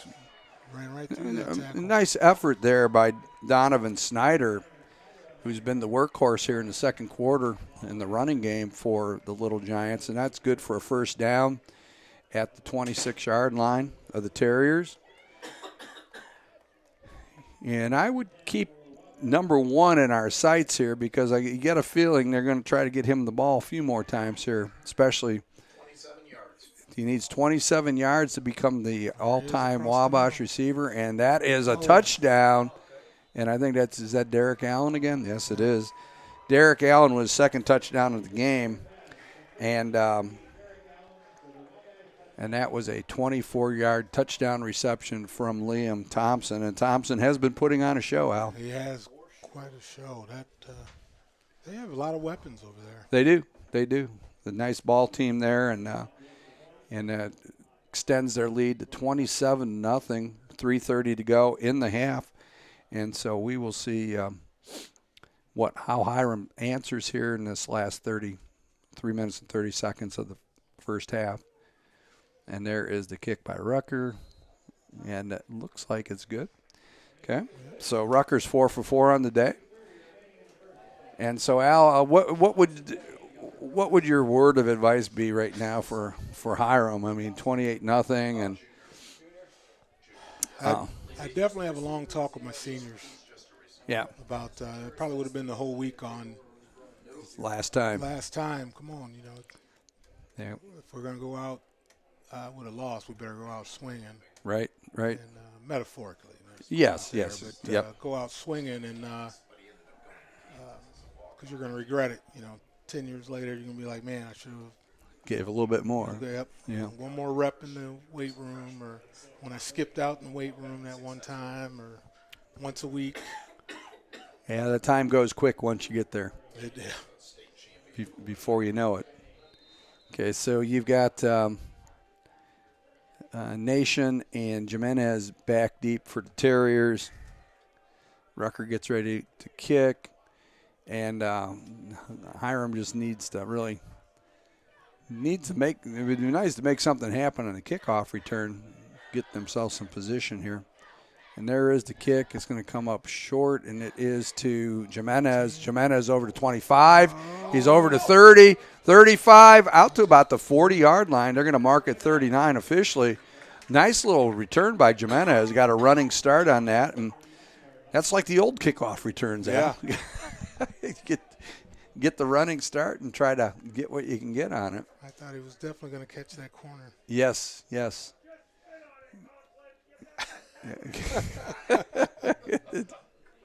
It's a rough crowd today at Charles A. Henry Field. Okay. So pistol formation, 2x2 set. And Tejada gets ready for the snap. And little play action, gets it out to Townsend. Townsend is on the run, and Townsend is out to, looks like about the 48-yard line. 49-yard line. There's a penalty flag. We'll see what the call is here. I think think they got a bad spot on that one. But It was a little play action there. Tejada faked the ball to Hoskins, rolled to his right, and then dumped it off to Townsend, who, well, and they're going to call holding on the Terriers. So to add insult to injury. Spot foul, which is going to bring the ball back about 1 yard. Okay, so I think we're going to probably, from the vicinity of that flag, we're getting a unsportsmanlike conduct. yeah, I think it's going to be on 79. Yeah. I'm number 11. Oh, 11. So it's Davis Hereford. 79 must have been his attorney out Yeah. there. I thought he was pleading his own case. I was like, oh my, he's going to plead his own case out there. Yeah, 15 yards added on there. Takes the ball back to the 23-yard line for the Terriers. So it's first and Lake Erie is correct here, as it's going to be a bigger hole now that the Terriers have dug. 3:12 to go here. First half. Tejada with 2x2 set. Hoskins off to his left. He motions him to the left and gets it on a little rocket screen to Mullahan. Mullahan gets a short gain of about 1 or 2 yards. And that's going to make it second. And now it's probably only the Perrier nuclear plant now. It moved it a little bit. That was actually double screen. They had a screen on this side too. I like when they do that. I like that too. That's a good call. 3x1 set. We got a little bit of a stack in the trips. See what they do here. And Tejada takes off and goes, and Tejada's got some room, and he's getting some yards, and he just decides, there we go. First down. So Tejada picks up about 6 on the run, and then I think inadvertently the Wabash player, when he was jumping over him, caught his knee on the back of Tejada's helmet, and so that's going to add 15 more yards, and that should be a first down for the Terriers. Yeah. So that'll put him. There we go. Add 15 and a first down, and Hiram's got a new set of downs to go. Okay, move the chains now. There we go. Okay. Okay. So from the 46-yard line, Hiram's got a new set of downs. 3 receivers to the right, 1 to the left. Hoskins rolling to his right. Tejada gets it out, and Mullahan scoops it up. Looks like at about the 41-yard line, and that's going to be another Hiram first down. So, and that's where, I think Doug said earlier, where Tejada's been most effective is when they get him on the roll like that, and, he can clearly see his receivers in the flats. Okay. No, he's not a big kid at all, no doubt about it. And so Tejada in the pistol with Hoskins gives a little play action, was intended for Townsend on a little look-in, little play action RPO type of thing there, but It was tipped at the line. yeah. So it's going to be 2nd and 10 from the Little Giants 41. 1:32 to go, first half. 2nd and 10. We got stacks on both sides, two-man stacks to the left and right. We've got Hoskins in the backfield to the left, and he looks and he looks and he gets. Wow. Yeah, he was, and he wasn't looking back for the ball either. He reached for it, and then he decided, nah. Yeah. He had to think about it. I thought Probably, Mr. Official was going to probably wanted to get home to see one of the late games. 3rd and 10 for the Terriers. 1:27 to go here in the first half. Okay, 2x2 receivers. You got Hoskins to the left of Tejada. And they need a little magic here, Al. Let's see what they come up with. Tejada drops. He drops. He's looking. He's going to have to get out of there. And, he gets ankled and dropped it at his own 40. Looks like they're going to mark at the 47-yard line, which is going to make it that much harder now, Al. Yeah, I think we're back to 4th and Lake Erie again. Yes, we are. Looks like about 21, I think. 4th and 21. 4th and 19 officially. And Miller will be called out to punt again. So I don't know, guys. Any thoughts here? And Gadget plays. I think my number one thought is to keep Thompson off the field. But we'll see. I don't know if they would. Wabash has got plenty of time. They could do a 2-minute drill and get down there because we've seen them cover the field pretty quickly. Yeah. No. Okay, so Miller gets. Wabash is going to want to put the fork in. Yeah. Doug was adding that he feels that Wabash will go to put the fork in Hiram here and move it out to 35-0 by halftime. Miller getting ready for the punt, and he's got it, and he looks. He's having fun. He is. This is his most running attempts of the season. That's pretty good. Okay, let's see what the call is. Might give him a little bit better. I have no idea. I don't know if these guys know. This is an interesting crew because every time they throw a flag, they'll have to huddle together. Yeah, that's like nobody's really sure. It's against. It's against Wabash. It looks like. Too many on the field. Oh, okay. So illegal participation by Wabash. And so we've got. Okay. So still punting down here, and Hiram is punting from the Wabash 46. I think they're going to have to pay some attention here to Miller, especially here,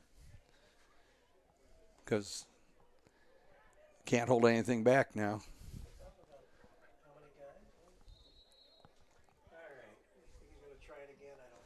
No, I think they'll be accounting for him. It's a better snap. Yeah, and there's the kick, and Miller gets a nice kick. It's going to travel down, hits at the 2, rolls into the end zone, 40-some-yard kick. And Miller's kicking's been pretty effective today. You got to give him. He's been very good.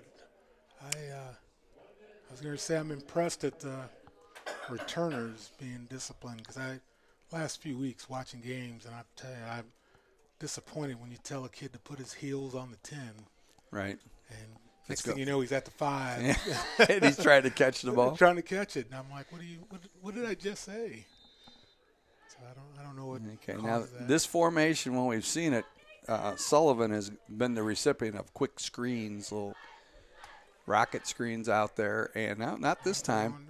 And Thompson gets it to Stoller in the middle of the field, gets the ball out to about the 34-yard and 33-yard line.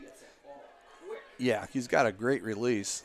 Thompson just throws it like a laser beam, and that's a first down from the 33 for Wabash. Clock is running at 55 seconds to go. And let's see. Legal procedure. Wabash. So illegal procedure by the Little Giants. It's going to move it back to 1st and 15 at about the 28-yard line. And so 3 receivers to the right, One to the left. Okay. Thompson getting ready for the snap. There it is. He drops. He looks. And he's got it to 13. And that could be, that is Connor Thompson, his brother. And Thompson reached the 43-yard line of Hiram on that pass play.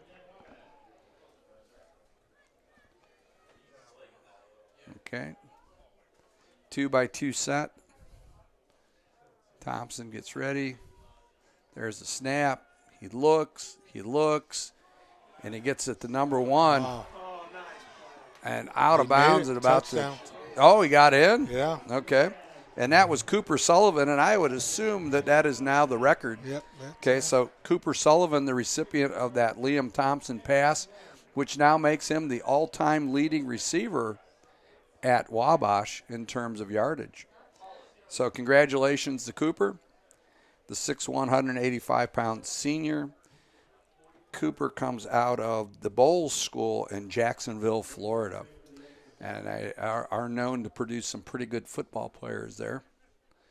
So here comes the kick, 35 seconds to go. 34-0 right now. Rucker getting ready with the snap, the kick, and it is good. And it is now 35-0 with 35 seconds to go in the first half. And we kind of figured we were going to see that, and that's so.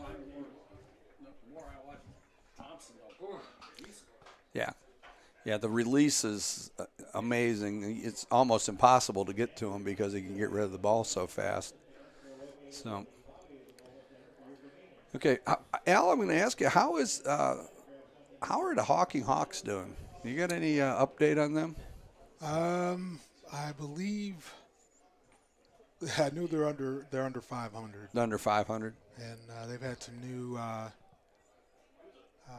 prep schools and a new JUCO. I believe they're out of Michigan. Okay.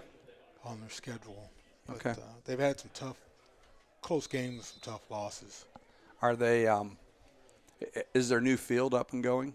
Yes. Yes. Okay. So they played. I think last week was their final game. That was at home. Okay. And a few weeks before that, they had their first home opener.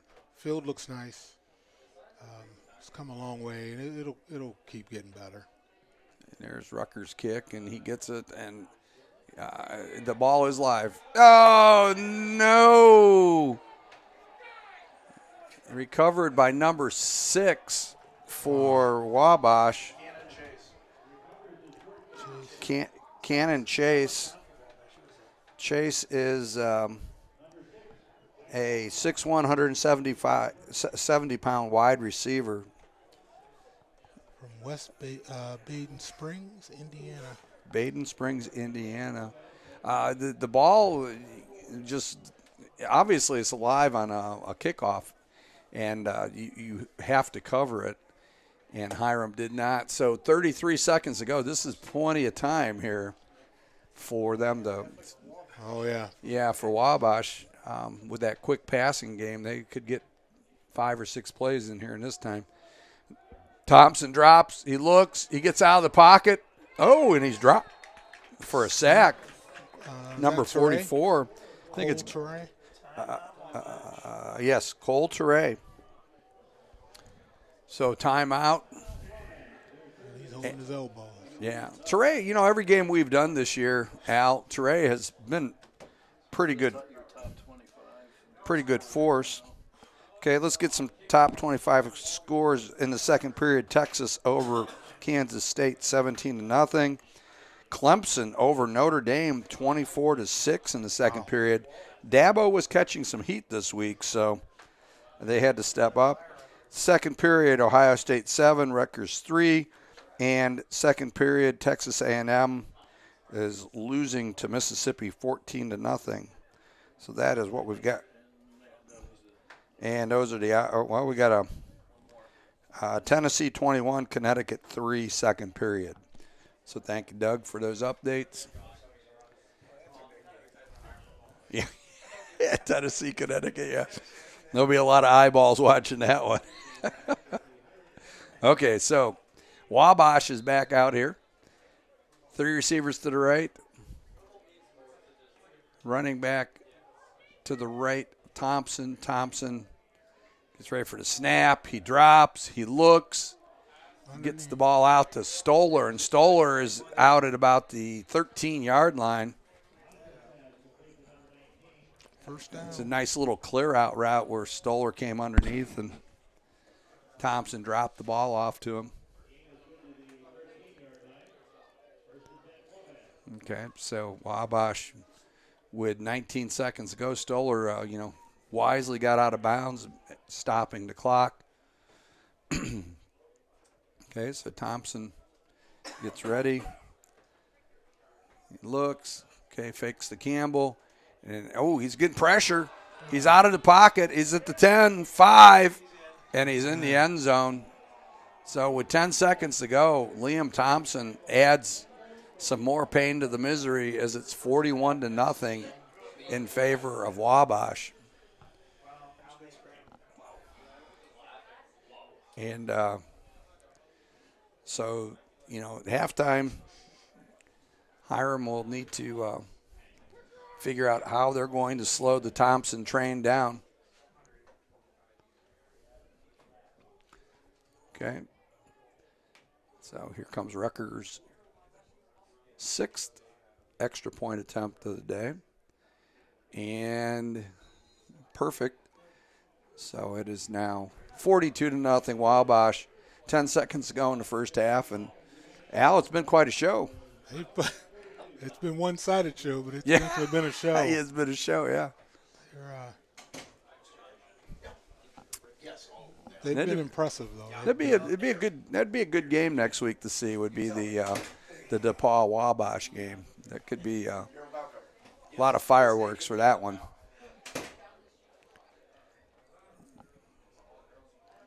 So we have Hiram out. Is Wabash East Indiana? Is that West. Or We're west? 25 miles south of Purdue.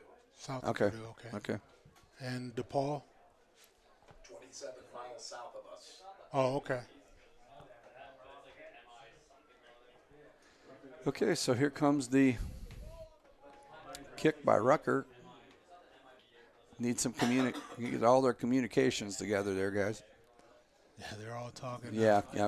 Who gets the ball here? Short. I got it. Okay. So Rucker gets ready. Starters are done. Okay. Starters. Okay. So the word is that we will not see the Wabash starters in the second half. Squib kick picked up. And it's Teray with it. And Teray gets it up to about the 39-yard line where Hiram will probably have time for one play, which I imagine will be a knee, and the time to reorganize at halftime. So, Al, what's your adjustments going to be here? Yeah. First priority is recruiting. That's not nice. Yeah. I don't think they're far off. I really don't think. Yeah, they just need. Hiram's been. They honestly could do 5-5 next year. I think they just the numbers have to increase. You've got to get to that 60, 70 recruiting class, which is hard for.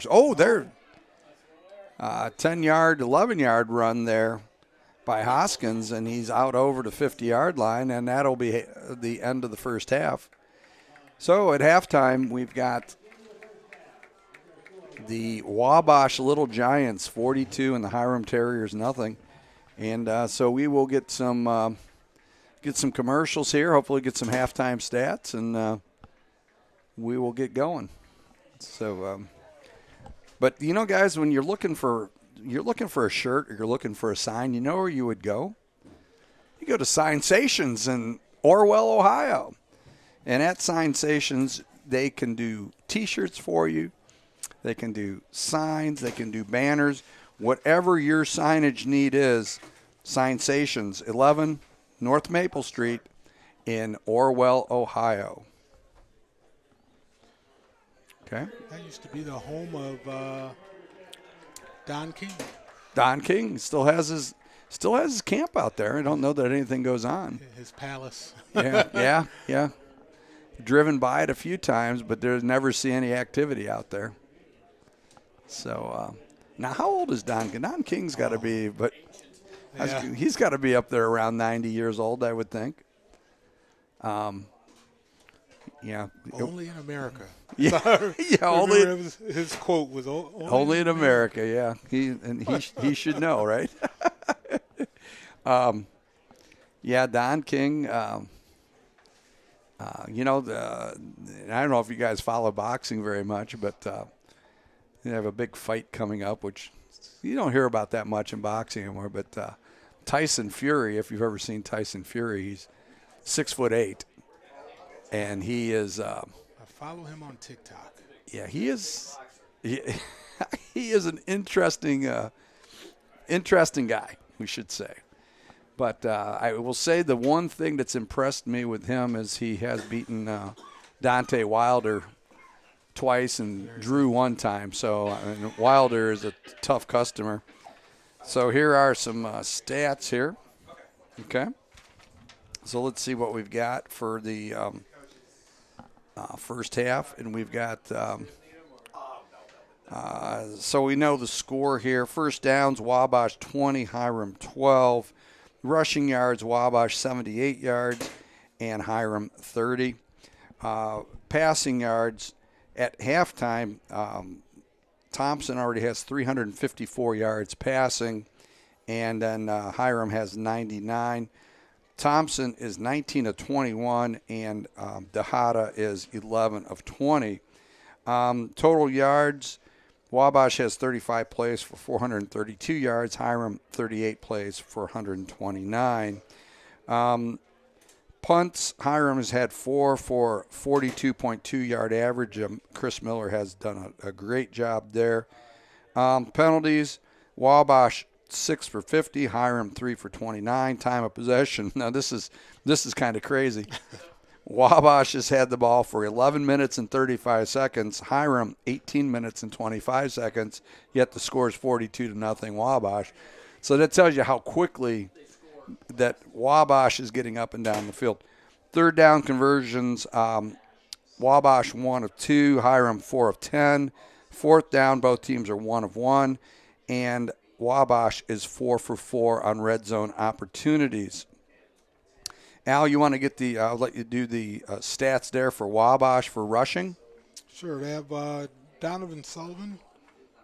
Autumn is an excellent time to enjoy the great outdoors. It's also a great time to experience the scenic Upper Cuyahoga River in beautiful Geauga County. At Crooked River Adventures, we're open year-round 7 days a week, and we rent kayaks, paddleboards, and canoes. Before or after your voyage, you can enjoy our restaurant with patio and bar, or you can bring your own picnic. Crooked River Adventures are perfect for school outings and for family bonding. For more information, visit crookedriveradventures.com.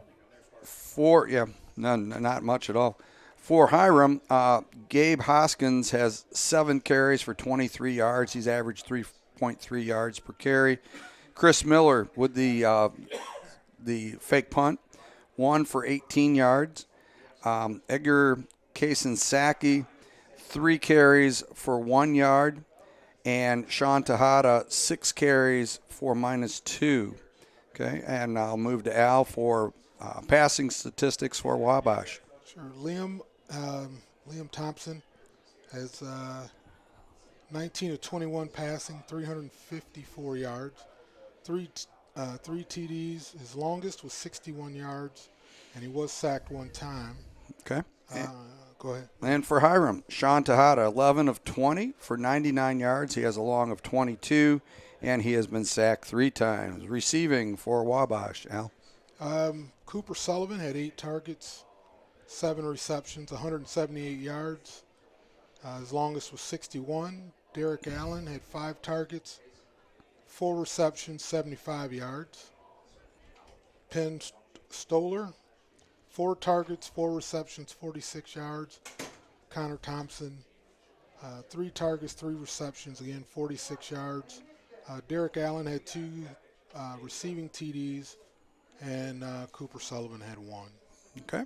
And for the Hiram Terriers, Raekwon Davis Herford has been targeted 9 times. He has 7 catches for 50 yards with a long of 13. Tristan Mullahan has been targeted 5 times, 2 catches, 23 yards with a long of 14.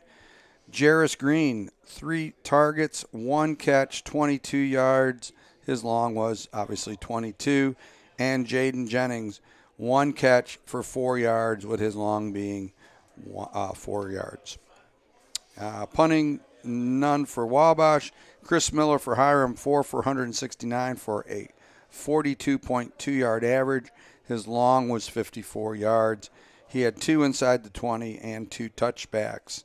Kickoff returns for Hiram, Ricardo Jimenez, 4 for 60 yards, a long of 23. Cole Teray, 1 for 9 yards. Moving over to Wabash tackles, Al, what do we got there? Gavin Rupert had 4 unassisted tackles and 1 assisted for a total of 5. Vaughn Taylor, 1 unassisted, and then 3 assists on tackles for a total of 4. Avery Epstein had 1 unassisted tackle and 2 where he assisted on for a total of 3. Cooper Jarvis, same thing, 1 unassisted tackle and assisted on 2 for a total of 3. Okay. And tackles for Hiram, Keenan Markle Newson has 4 unassisted, 1 assisted for a total of 5 tackles. Cole Teray, 2 unassisted, 3 assisted for a total of 5. He has 1 sack and a TFL. Gavin Cruiser, 1 unassisted, 3 assisted for a total of 4 tackles. Gregory Wilson Jr., 3 unassisted, 1 assisted for a total of 4. The rundown of the scoring in the first half.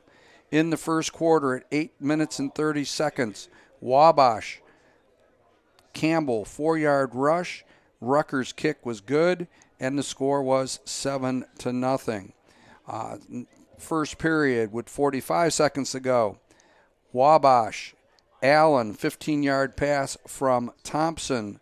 Rutgers' kick was good. It was now 14-0. Moving into the second period, 7:45 to go in the period. Wabash, Snyder, 1-yard run. Rutgers' kick was good.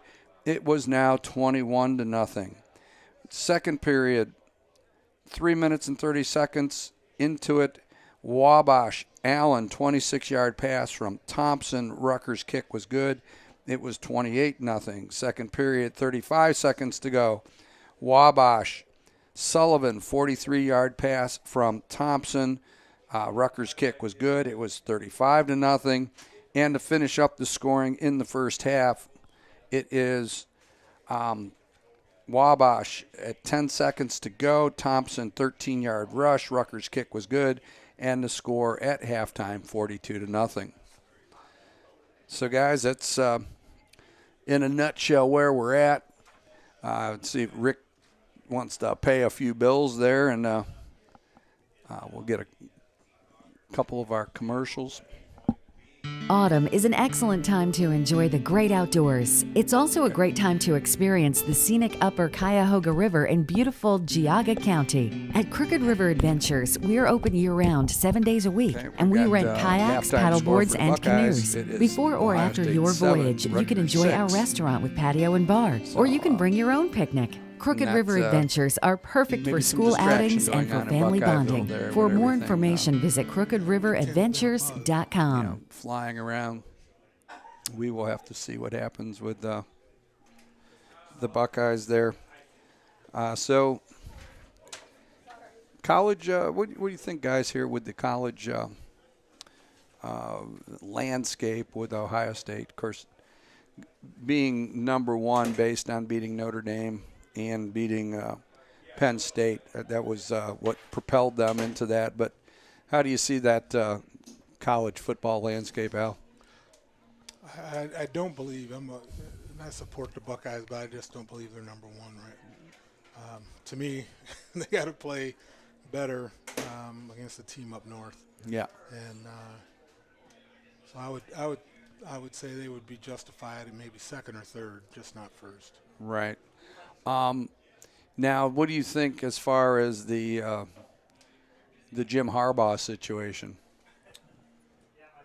If he's behind it, and I know it all falls down because he's the coach. It all is going to fall on his shoulders. But I've talked to him numerous times, and he's a Schembechler Disciple. disciple. So I'm going to say he doesn't know. Yeah. Without knowing, look at the outside in. Right. But definitely his defensive coordinator, who you can clearly see on film, is looking at the guy's iPhone, or I can't think of what the other phones are called. But Right. But anyway, you're looking at his smartphone on the sideline and then calling plays. Right. They definitely have to have changes there at Michigan, because that something needs to roll there. Somebody's head's got to roll. Right. Right. And of course, the rumor is that this was all initiated by Ryan Day in an investigation, and you had to figure somehow it would trace back to Ohio State. They were going to make a connection with that, but at the same time, I would think Jim Harbaugh shouldn't hope for things like Ryan Day to get fired, because maybe Urban will be back. And Yeah. he can lose to him again. I tell you what, I if that was to happen, if I was Harbaugh, I probably would leave then, because I would think Urban would come back with probably more fire. Yeah, the Urban, he would be a target there, no doubt. Now, so here's something I was going to.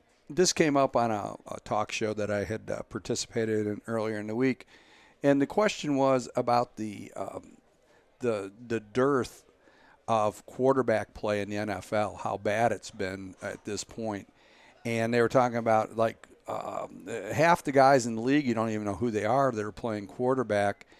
And they were saying that this could affect, when it comes down to paying these guys millions and millions of dollars, it may affect them in the sense that teams aren't going to pay them millions and millions. They're going to view them as running backs and say, well, if we can stick anybody in there. But so my comments were this. If you go back into the 70s and 80s, you used to draft your backup quarterback as your future quarterback of the future. Mm-hmm. He was going to sit there for a few years, and I can throw examples like Steve Young sat behind Joe Montana. Aaron Rodgers sat behind Brett Favre. Favre was with Atlanta for a couple years before he got a chance to start with Green Bay. In the Cleveland area, Brian Sipe sat for 4 years before he got a chance to play. Kenny Stabler did the same thing. Now, here's what I would say about these is all those guys end up being MVPs at some point in their career, and that's because they had a chance to develop. And I think the NFL really needs to, I think they need to expand the rosters for quarterbacks, where you can keep up the 4 quarterbacks on your roster. And secondly, I think the other thing that you want to look at with that is you need to bring guys up and develop them instead of just taking whoever you can find and make them your backup quarterback, because that's affecting the play in the league. Right. And I was going to tell you, one that I remember, one of the first times I thought a guy that did him really good to sit for a couple years was Malone. He was from Oberlin. Yeah. And backed up Terry Bradshaw. Right.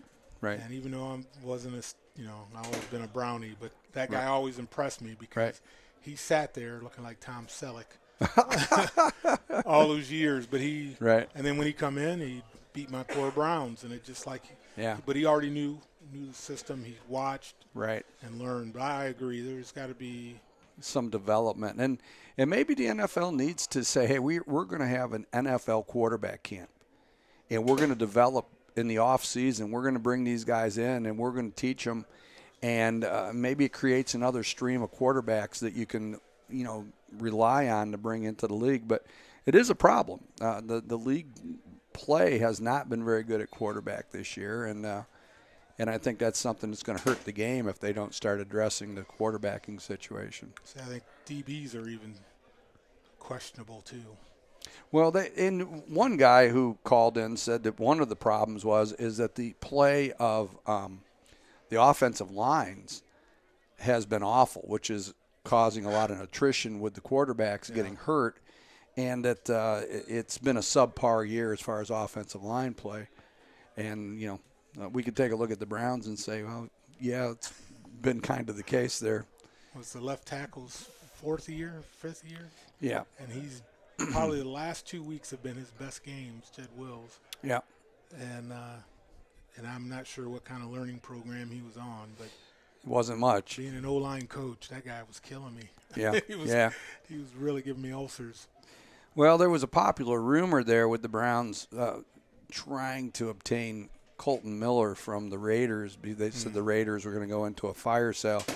And I think the holdup was the Raiders wanted a second or third pick. But my answer to that is, if you can get your starting left tackle for a second or third pick, and why are we arguing? Yeah, we go and do that. So, but no moves by the Browns. And and another thing I brought up I happened to be on a show with Bruce Drennan, and we talked about potential backup quarterbacks, why the Browns didn't look for someone other than P.J. Walker.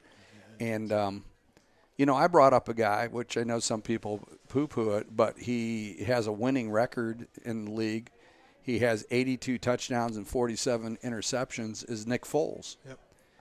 And why wouldn't you bring Foles in? I mean, the biggest problem with Walker is he can't stretch the field. We know Foles can stretch the field. Bring somebody in that has some experience. And whether it's Foles or, I don't know that Matt Ryan would leave the television booth to come back, or maybe you talk Phillip Rivers into, coming out of retirement. Those last two, Bill, are pretty old. No, I agree. I know. But do you get them to come back for – you only need them to play 4 or 5 games, potentially. Yeah. I didn't think they did well in trying to get Jacoby Brissett back. Yeah. I would have taken Jacoby. Stefanski made Jacoby look like a whole different person, because he was a joke when he was everywhere else. Right. And when he comes to Cleveland, you're like, okay, he's a legitimate guy. Well, it might as well kept him if you're going to be in this situation. Yeah. Why do you let him go? Of course, he was a free agent. And he was looking to maybe take his season last year and make it into something. Parlay it into some starting opportunity, yeah. So. And Deshaun may not be healed up enough tomorrow. We'll see. The what? The start that Colt McCoy had at the beginning of this year, you started to question whether or not that was a right move by the Browns. Right. Now, Oh, you mean not McCoy? The guy out at Arizona. The guy just got Josh Dobbins. Yeah. Baker started. Oh, Baker. Oh, Baker. Yeah, he's cooled off a little bit. Well, yeah, obviously, but you certainly had the Baker fans in Cleveland. Yeah. Well, that whole, Blown about that. Especially when you sit there and you've paid this guy $240 million and he's not playing. well, when you're Browns fans, you go through that stuff. So. You're used to it every year. Yeah. I will say this is one time that I know in my lifetime where the Browns owner has money Right. and still can't get the right thing done. So money isn't everything. No, I guess it is isn't. what I've learned is dealing with the Browns, who thought they'd give me life lessons. Okay, for second half, Doug will be taking the helm here. Thanks, Bill. Well, I'll tell you, Al, this is, again, one of those tough ones to watch if you're a Hiram fan, because there's not a lot of positive, at least in terms of the score. Now, they certainly had time of possession in their favor, and they certainly did move the ball, but they could not finish off drives. No. And we're going to have to see if they can turn that around a little bit the second half, just for pride's sake. Now we've heard that the Wabash is basically they're going to put in the second teamers. So maybe we can get a little bit something going for the Terriers. But at this point, you're playing for pride. Seniors are playing for, their last go around and maybe their last opportunity to play the game. So we'll have to see what happens. Hiram is kicking off to start this half. And back for Wabash will be Cooper Sullivan. And who's that other number over there? Number 8. So, and Jacob Riddle. And kicking for Hiram will be 31. Chris Miller. So we're awaiting Miller's kick. Kickoff team spread out across the field. And Miller's getting ready to kick, and we're just waiting for the whistle, and here we go. And he kicks it down and out of bounds at about the 8-9 yard line. And so that will benefit Wabash with the penalty.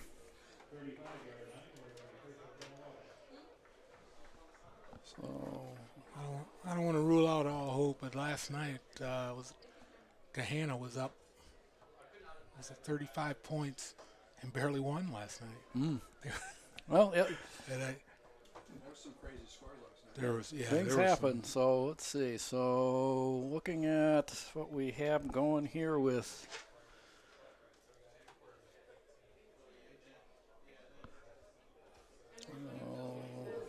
so a new quarterback in for the Little Giants. We have number 18, Blake White, a junior, 6'1", 198 pounds.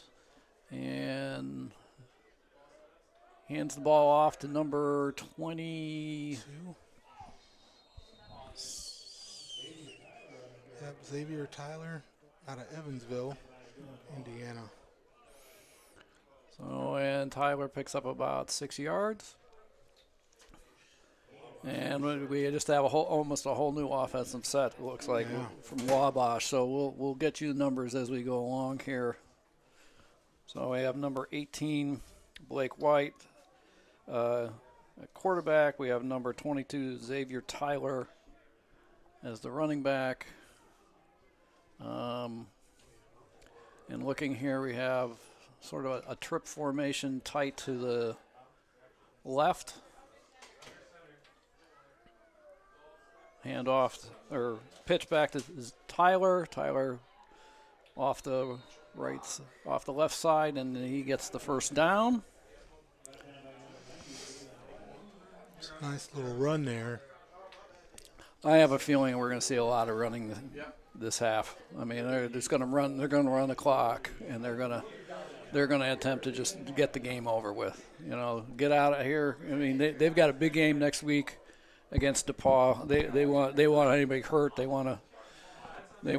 plays and ran a minute 20 off the clock, so that's an indication. All right, so coming out, we have two wide to the right. Hand off to Xavier Tyler. Off the left side, There he goes. And pushed out of bounds by number 16, Malachi Nation. 20-yard line. And we're down, and they are down to about the 20, maybe 19-yard line. Let's see. Of course, knowing these officials, they'll take the easy way and put it on the line. Yeah. So it's easy to figure out where it is. Yeah. Nice run there. And showing the Wabash versatility, because we saw nothing but passes the first half, pretty much, and they're coming out and running the ball and running it successfully. So Still got that huge offensive line. yeah. And snap back, hand off to Tyler. Tyler off the left side, and again he gains about 16 yards. It looks like he's out at the 4-yard line. Yep, 4-yard line. And Hiram, I'm hoping that Hiram can muster something here. I mean, Well, whatever's going on the left side for Hiram, yeah. or their right side, needs to be. They've gashed him on that side 3 times. And So we're just waiting right now for. They're just running the clock down to 10 seconds. We're already down almost 12 minutes. Yeah. So they're just making sure that they can They're milking it. milk the clock as much as they can. Probably wait till the last second to snap the ball. Here we go. And Tyler to the left side. Oh, and somebody came shooting in through there. That was number. That was Malachi Nation again on the tackle. 16. So one positive for Hiram there. Showing some effort here to keep them out of the end zone.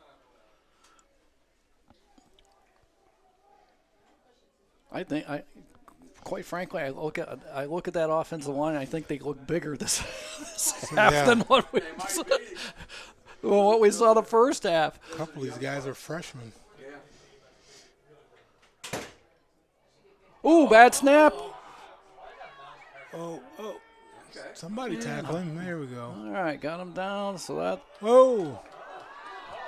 Well, they blew the whistle dead. Hiram was running down the field like they had the ball, but I thought he had 6 points there. Just get some running in.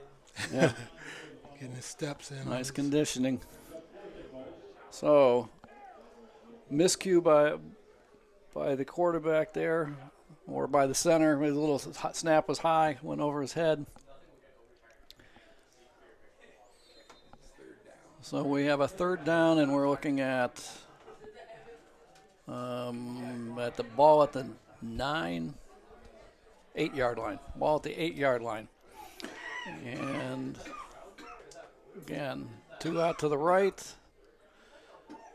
Snap back to Tyler, to the left. Oh, there you go. And stopped by Hiram. So Hiram is showing a little bit of effort here. So now we have a fourth down and about 10 yards. Lost on the play. Cruiser and Balakai on the tackle. So now in comes the field goal team.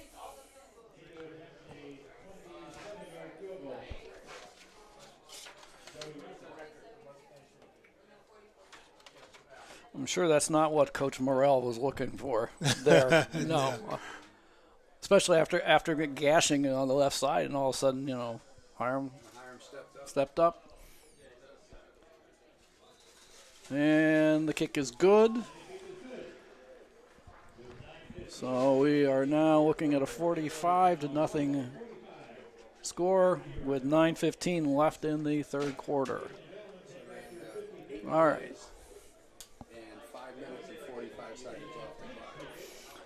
Yeah, they really are milking the clock. So we see what the goal is for Wabash. They're just going to run as slow as possible in terms of using the clock, running the clock down, run the ball. So maybe there's an opportunity here for Hiram, at least to score a couple times. Now it will be interesting. Yeah. Find those little pieces, those little nuggets that you can point to and say, look, okay, this is what we did. This is the good things we did today. I know what I wanted to ask you guys is Myles Garrett jumping over the line. Was that one of the most athletic plays you've ever seen in football? Definitely. That's ridiculous. That a guy can be that athletic, that big, and that athletic. Yes, absolutely. He is a freak of nature. He's a part owner of the Cavaliers now too. I saw that. He's part owner. So of here's the the Cavaliers. kickoff. Low kick up short, takes it at 20, and we get up almost fighting it. Jim is almost up to the 28, 29, but I got pushed back, so we're not going to. Jimenez. Okay. Ricardo Jimenez. Well, now we have. I think that's him laying down. Yeah.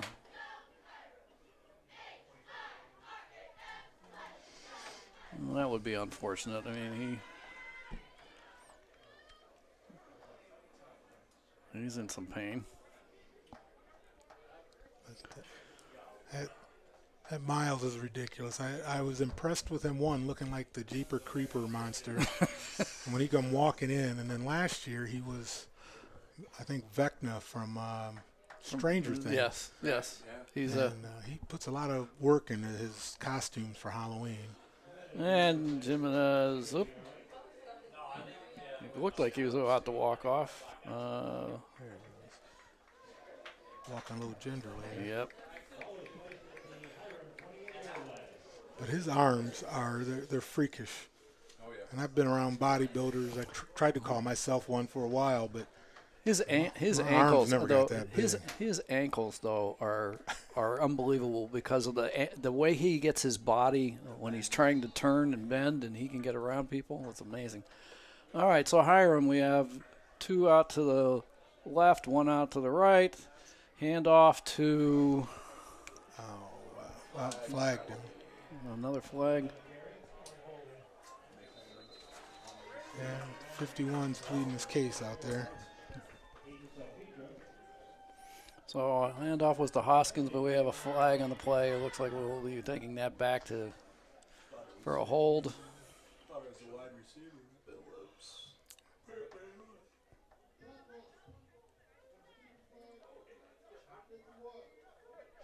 Yeah, 51. He was pleading his case out there.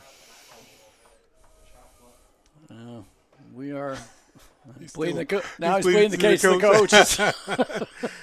He didn't watch Law and Order. You don't do that. That's an automatic. Yeah. Well, again, Hiram is doing it to themselves. Yeah. Unfortunately, it's just they get something going a little bit, and then they go and they shoot themselves in the foot. It's unfortunate. It's been a pattern for a lot of games this year. Yeah, he's a junior too. Yeah. Okay, Tejada back. Nice. Pass out to number 9, Jennings. Or Jordan Thompson. I thought it was Jaden Jennings. Yeah, I thought it was Jaden Jennings. Oh, okay. I thought it was 9 from there. So. No, they've been playing him a little bit. All right, so we'll pick that up a little bit. Okay, we still have a long way to go. We have a 2nd and 18. And we have 3 out to the left, 2 out to the right, empty backfield, Tejada back to pass. Oh. Yeah. And that ball was intended for number 6. That's Mollahan. Unfortunately, over his head a bit.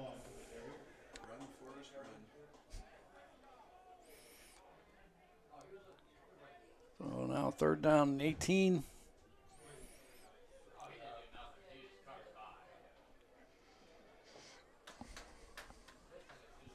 And same set, empty backfield, 3 left, 2 to the right.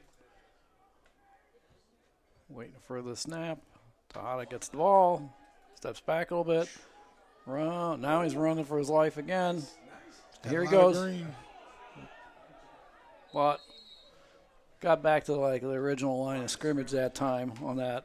Yeah. And now I have to punt the ball.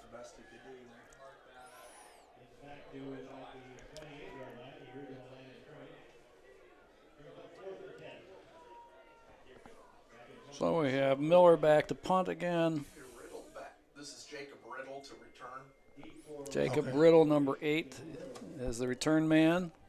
He's stationed at about the 30-yard line. Jacob Riddle to return.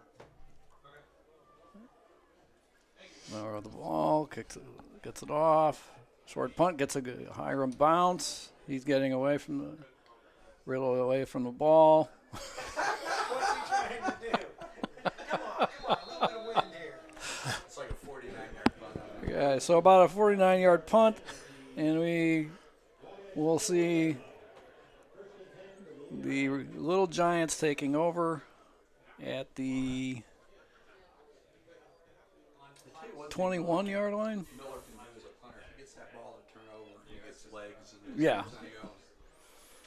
That certainly helps. So the ball, when he gets that ball to hit the ground, it does carry for him. All right. So again, we're looking at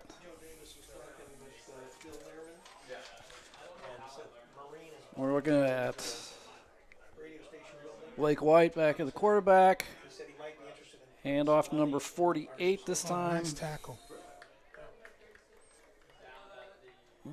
48. I didn't see a 48 on the roster.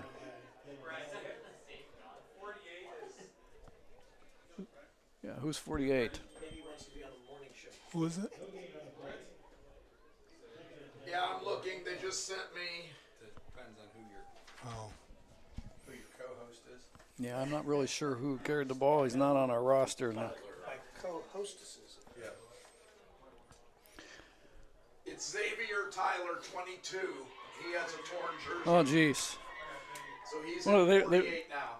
Okay, so Xavier Tyler has changed numbers, and now he's number 48. Okay, so You're welcome. and Tyler with the ball again. Tyler's going to get a lot of work here. Pick up of about 2 yards. We're looking at third and about you have to go wake 7. the third and punter up. 6. Yeah, they punt the ball. They would be first time. Yeah, that punter might be laying under that tree over there asleep. What? Sure. Blake White is also the punter if we punt on this next down. Okay. Okay. Back to pass. Complete. Oh, First and a down. broken tackle. First down. And that was to number 6.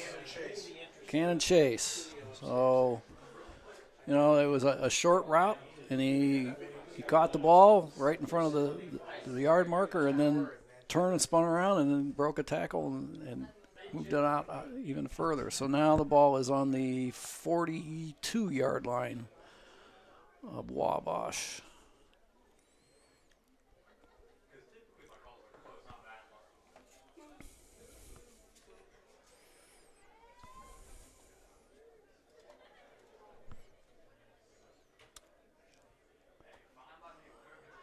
Two out wide. Hand off to Tyler. Again, the left, going that left side a lot. So apparently they're seeing a weakness to Hiram's right side of the defense there, Al. Yeah, there's a good about 5-6 yard gain there. I tell you, they have quite a few weapons at Wabash.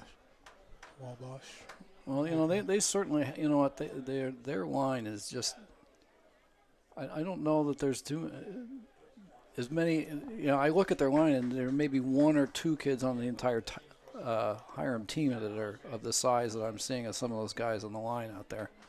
We know why they're called little giants. Yeah. Yeah. 79. They keep pounding the ball to the left there. Again, another one by Tyler. Tyler's just racking up the carries here. Ohio State 9-7. Well, Ohio State's a second half team this year, so that's what you'd say. But that's what happens. You end the number one. And I was trying to think of the last time I've seen a D3 that size, and it was back probably Mount Union when they had they had an offensive lineman that was a transfer from Ohio State and one from Penn State. Yeah. all right, so the play clock is down to 6. Hand off again to Tyler, and he gets enough for the first down. He is over the Hiram 45-yard line. The ball is down to they're spotting it at the 45. He made it to the 44, but again, convenient for the officials to find a line. So.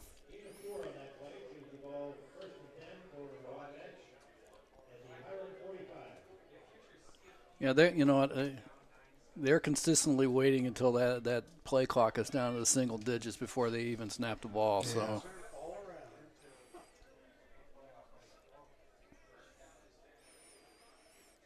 Another handoff to Tyler. trying the left side. This time Hiram kind of did a much better job. He may have picked up one, maybe two, Yeah, two yards. Yeah. NCAC score Worcester 27 and Oberlin 0 in the second quarter. Okay, in the second quarter we have a score. We have Worcester 27 and Oberlin 0. Kenyon 9, Denison 3. What's that? 6:31 left in the second quarter. Kenyon 9, Denison 3, with how much left? In the second quarter. Okay. So the scores, our Division III scores are starting to come in now. If Kenyon pulls that one out, man, I got to go play the lottery tonight. And another carry by Tyler, this time for maybe a yard gain. So we're looking at a third down now. Last time they were faced with third down, they passed the ball. It'll be interesting to see if they do that again. I mean, right now they're just trying to run. Wabash is just trying to run out the clock. There's no doubt about it. Taking their time. Yeah. Yeah, we're almost done with this quarter. So.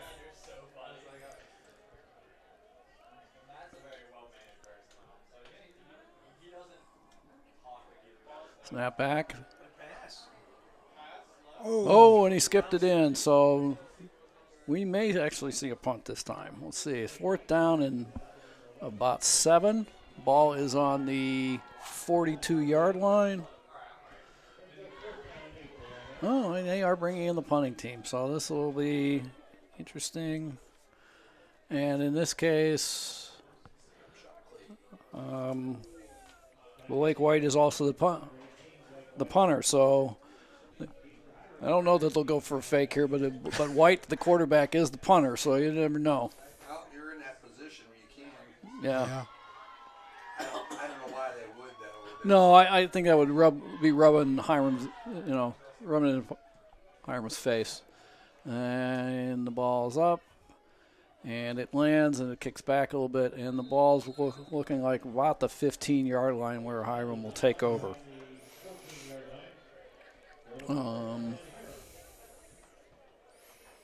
Well, let's see what they can do. Yeah. They were moving the ball earlier in the game, and certainly had time of possession in their favor. They just have to avoid just the penalties that have killed drives. Yeah. I mean, that really has been the story, I think, when they got the ball, when they were driving. All right, so we have one receiver out to the left, and we have Tejada handing the ball off to Hoskins. And Hoskins picks up a couple yards here.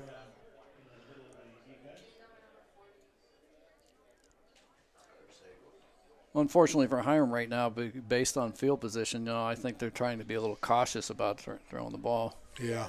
Teal 16, St. Vincent 6. Okay, and that's another score we have. We have Teal 16 and St. Vincent 6. Didn't they play Geneva? Yes, that's the pack. Same. All right, so now we're into the fourth quarter. So handful of plays that we had there. Heidelberg 14, BW. Oh, that's a close game. So Heidelberg in second quarter, we have Heidelberg. Oh, first quarter with 5:48 left, we have Heidelberg and Baldwin Wallace tied at 14. We got a score of John Carroll. We have Ohio Northern 7, Otterbein 0 with 2:42 left in the first quarter. And Mount St. Joseph 7, Bluffton 6. So that's close compared to a lot of the games that we had. In the first quarter, we have Mount Union 7, John Carroll nothing with 3:49 left in the first. And Rose Holman 13 and Defiance 7. So we got some good, looking like some games with teams we've broadcast. And Muskingum was up 14-7 over Wilmington. And again, first quarter score. And okay, so here we are looking at Hiram at the Tejada back. Nice. Caught. Broke a tackle. Going down to about the 16, 17-yard line. It is to Jordan Townsend. Nice throw by Tejada. Put it on the money. A little spin move, and he caught the ball and broke a tackle and picked up quite a bit. So 57 yards on that play. So Hiram's trying to get, All right, they're in the making some hurry efforts to up. score. 2-by-2. Fake to Hoskins. Tejada takes the ball. He's got an ankle there, but he is down to about the 6-yard line. 6-yard line. A little bit of Hiram Terrier pride going on here now. So here, I didn't know a First guard, and a goal. guard could move that fast. He was big. I'm like, that's a lineman out there running. He did a good job. snap back, fake to Hoskins. Got a block. There he is, back inside. All right. And he got down to about the 3-yard line. No, he's In at the two? 1. He's at the 1. Oh, that's the goal line there. Okay. Yeah. This guy's got him at the 1-yard line. Okay. So we have a 2nd and goal at the 1 for Hiram. So now you get heel to heel. Yeah. So Hiram's got to get the And this is when you go under center. Yes. I'm old school, too. I'd have Yeah. full house backfield.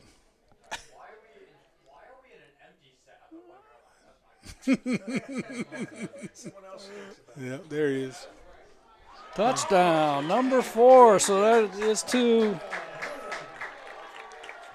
Tejada throws to That was Jaden Jennings, yeah. the backup quarterback. Jaden's been in as a receiver today and has done well. So Hiram scores, and with 13:10 left in the fourth quarter, we have a 45-6 score with a kick coming. So again, we have Miller lining up for the kick,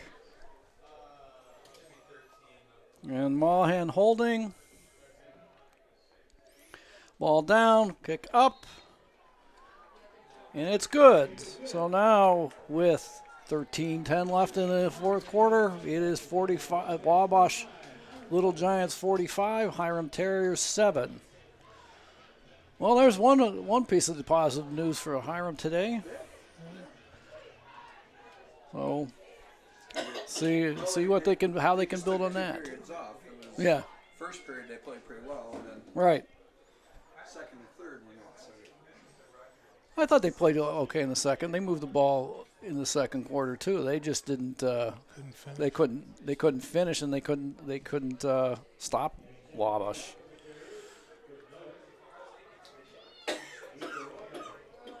All right, so we're waiting a kick from Hiram. And again, the sad part is that for Hiram, the way Wabash is playing offensively now, and just running the clock down, they may only get one more opportunity to get the ball, depending on whether or not they can stop them. Figure that Wabash will take about 5 to 6 minutes off the clock. Right. Yeah, they're gonna milk that clock. All right, so Miller's kick up down to about the 10-yard line. Fair caught by number 8, Adam Mullet, or Jacob Riddle. Sorry, Jacob Riddle. Fair caught by at the 10 by Jacob Riddle. So Wabash will end up with the ball on the 25.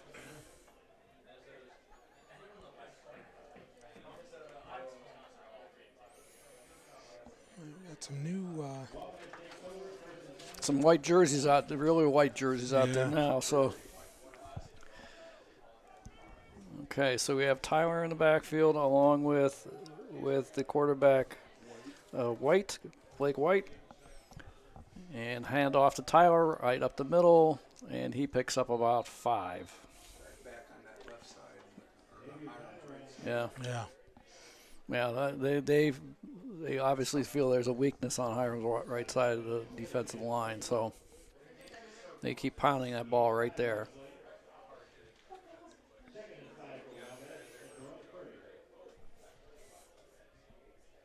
Maybe about 3 first downs. That'll be. Put the fork in it. Yeah. That fork was in there a long time ago. Well, I'm sorry to say. I mean, Well, I'd like to see. I should say put a fork in the clock. Yeah. Here he is. Oh, pass this time. So, Nice nicely tackle. hit. Wow, number 12. Okay. Yeah. So a little play Monte there, Rivas, a little wow. pass there, and ended up picking up 2 yards there. So it's a third and 3. Ball on the 32-yard line. Now, if Hiram could get a stop here, you know,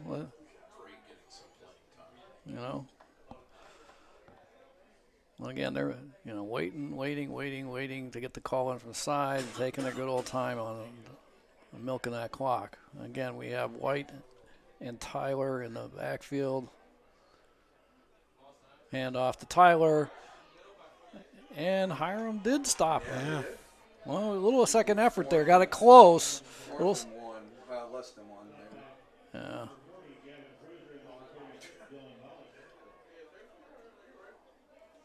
They're like Initial inches contact, short. I thought they had stopped. It wasn't even close, but it's 4th and a short 1. Alfred Pedro. Couple inches Alfred short. Pedro on the stop, and He and the 2 linebackers. they're going to go for it. I think they're hoping to maybe get Hiram to jump offside, Yeah, they but snapped it. snap the Oh. ball. I don't know. That line judge is where he's running in. It's going to be a first down. Well, they got dinner arrangements going. Yeah. Hey, Marking it with his left foot. I or his want to right get foot. over to the Crooked River before we do. Yeah. They got the car. Yep. First down. Yeah. Got their automatic car starters. They're getting warmed up.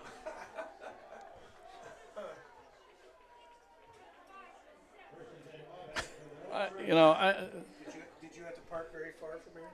I parked where I usually do, in the front of the athletic room. I don't think that officiating in a lot of ways wasn't that bad, but nothing, no breaks went Hiram's. Drive, Yeah, though, was for Hiram wasn't very good. right. And off the left side by Tyler again, met and first down. Nice second effort. I mean, he's running hard. He was not going to be denied on that one. So, and now we're under 10 minutes in the game. Just short. I feel as though By inches, it's short. I feel as though all of a sudden there that Wabash started to pick up the speed. I don't know, that fooled me. Now they're slowing up. And off to Tyler. Oh, fake to Tyler. Hiram, a little pressure, brought him sacked him. down, sacked him. So that'll be a loss of about 5. Ohio State 14, Rutgers 9. Yeah, they got Okay, Ohio State. We got a score in the Ohio State game. Ohio State 14, Rutgers Someone said they saw 9. Taylor Swift around here somewhere. Where is she? 9 for Rutgers. Bill, 9 for Rutgers. Yes. 14-9. Okay, 14-9 Ohio State in the third quarter. So that myth has to be true. That if she's not at a Chiefs game, they're going to lose. It's kind of like my whole. Germany right now, I think. I'm the only male in my household, and Chiefs play. We got to watch the Chiefs. Wow, nice catch. That was a beautiful catch by Jacob Riddle. Went up high for it. Nice pass by Blake White. The only person who could have caught that was Riddle, and he brought it down. So the ball is now at the 45-yard line. Chiefs play in Germany tomorrow, don't they? Yeah, that's where Swift is. She's there with his mother. Oh, They left early. Well, they man. actually said that they weren't going to. Oh, come on! I get so tired of hearing about Because they wanted about to give Taylor a few more. a few more. With, A couple of the sports shows I listened to swore it off. They said they're not going to talk about it anymore. They're smart. yeah. Okay, and then there goes Tyler off the left side again, and another big running play for at least Morgan Freeman's, did you see his? Because he's a Chiefs another first fan. down. So He was on CBS News, and Morgan Freeman, they said, so you excited about Taylor Swift and Kelsey? And, the ball at the 35. they bring the camera right in on his face, and he goes, absolutely not. I could care less. And everybody died laughing. He's like, I've never listened to her music. I don't know. figure this out now. So Wabash is at the 35-yard line of Hiram. We've got 3 out to the left. And again, we have Tyler just running off the left side and just gashing Hiram at this point. How did the Buckeyes get 1 point? It was 7. ESPN has 9-8. I know. Yeah, it's crazy. Let's take a look. Oh, Maybe There was some big long explanation. The OSU score was nullified by a penalty clock. Penalty. Granted him a point? As if the clock was being run by someone from the SEC.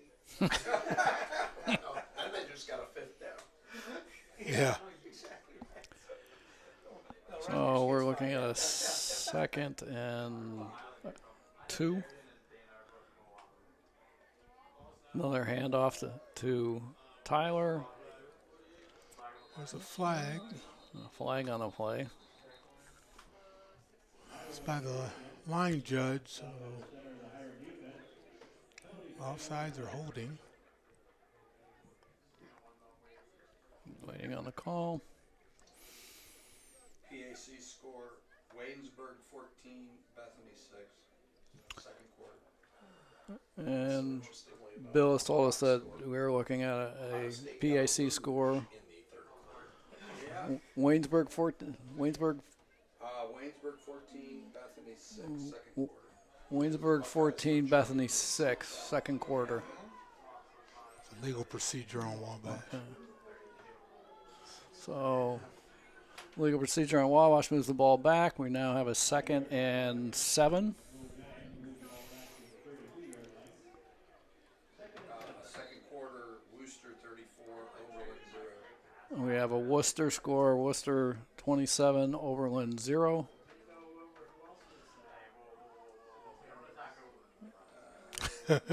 Yeah, waiting for the clock. I think the Wabash is waiting for just the clock to get down to a certain point. Now they're going to snap it.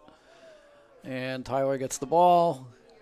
He goes up over the right side and picks up about 3. At halftime, Teal 16, St. Vincent 6.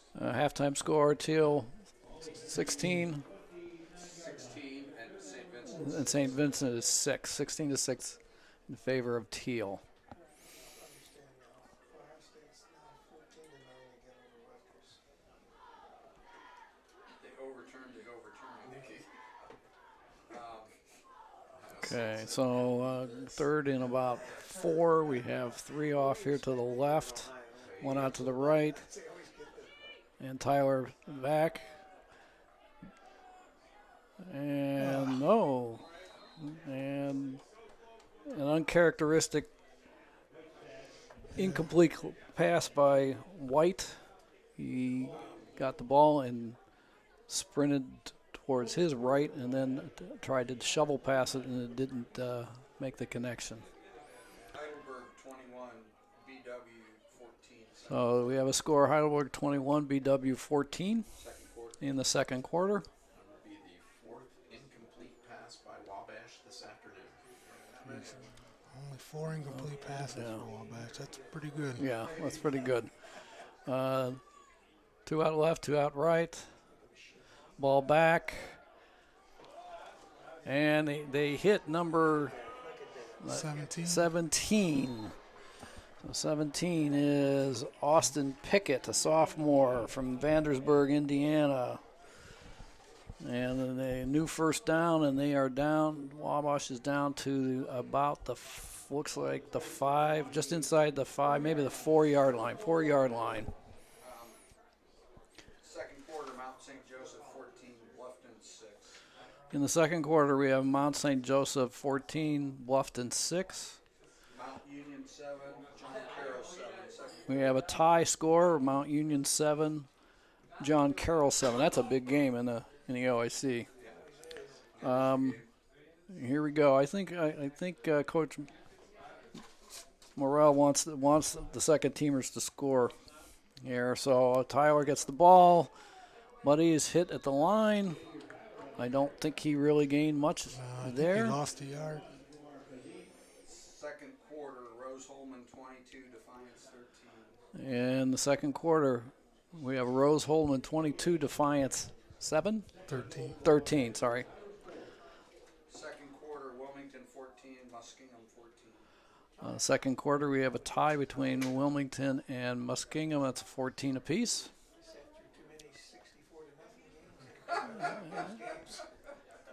And 10, Kenyon 9. ball again on the 5-yard line. We have flankers out left and right, and we hand off to Tyler up the middle. Set. 3-yard line. Denison 10. Tyler got up to about the 4, so we have Denison 10 and Kenyon 9 at halftime. So we have 3rd and goal at the 3.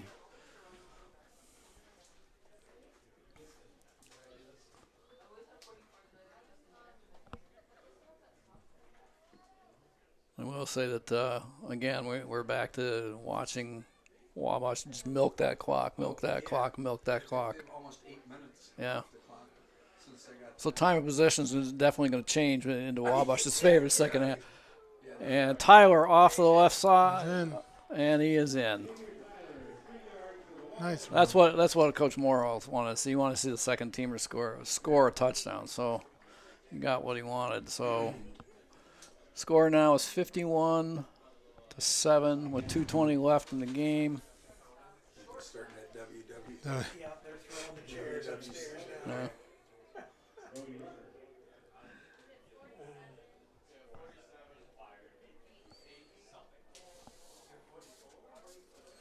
Rucker's back for the kick. There's a snap, ball down, and the kick is good. So with 2:20 left in the fourth quarter, we have Hiram 52 and I had that backwards. We got Wabash 52 and Hiram 7. That would be a major upset the other way around, but. Scoreboard with Ohio State and Rutgers that's going on back and forth like that. Kicking off will be number 40, Braden Foster. Braden Foster is now going to kick off for the Little Giants. 40, Foster to kick off.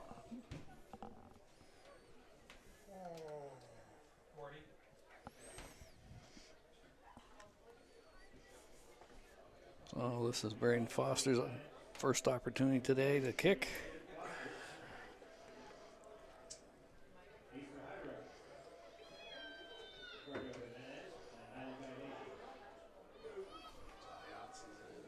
So Hiram are ready to receive the ball. We have Jimenez and Nation back. Receive the kick. Here's the kick. Angled and goes out of bounds at the 10. So Hiram will get the ball at the 25.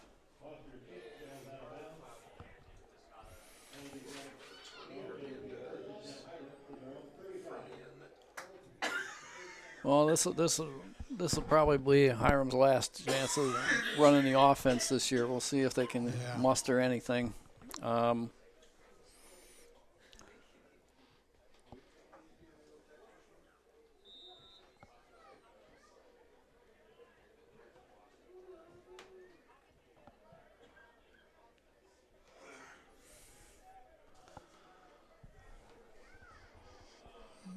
Go 2x2 set over here. We have Tejada back with 21. Or Ega Kason Saki. Oh, Yeah. Ball out to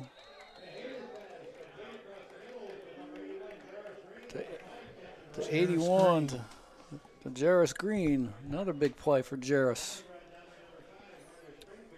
All right, so the ball now is at 33-yard line. Hiram looking to score again. Hoping to get a little more magic in today. And hand off to number 14. Off to the left side, picked up maybe 2 or 3. And as Isaac Cervantes, a freshman running back, a 5'5", 175-pounder from San Diego, California.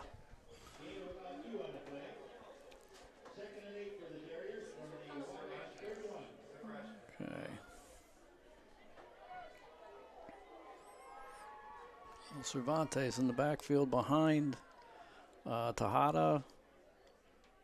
2x2 set. Ball back. Dumped off to Cervantes and brought down after a short gain. Picked up about 4, maybe. So we're looking at 3rd and a long 4, closer to 5. Clemson 31, Notre Dame 23. Clemson 31, Notre Dame 23. Third period. letting them back in the game. Looks like most of the games are at 3:30 starts today. Hand off to number 18. Fought for another Christian yard Beck, there. another freshman, 5'8". 27 seconds left. Hiram. Yeah. Hiram does not no sense of urgency at this point. This will be the last play. Yeah. Definitely will be the last play of the half.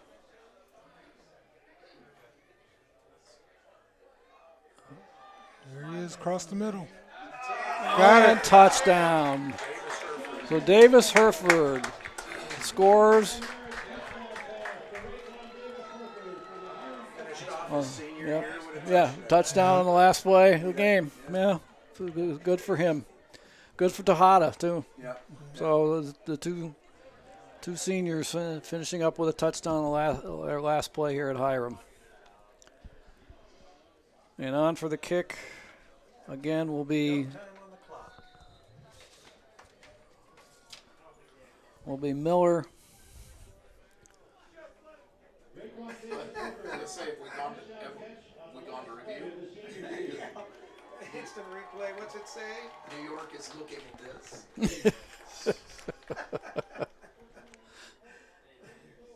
Somebody should tell them the time's run out on the clock. Really, guys? What's the problem? What they the time's run out? You can't just kick the extra point?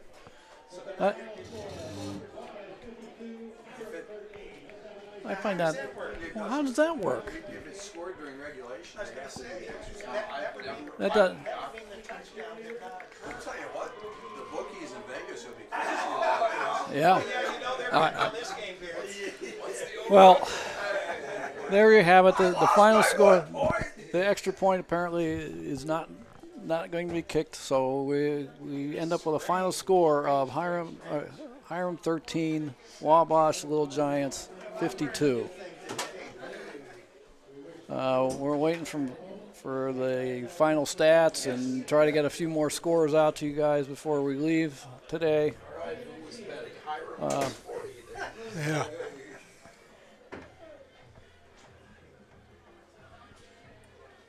The one you should have done the individual bet on Thompson.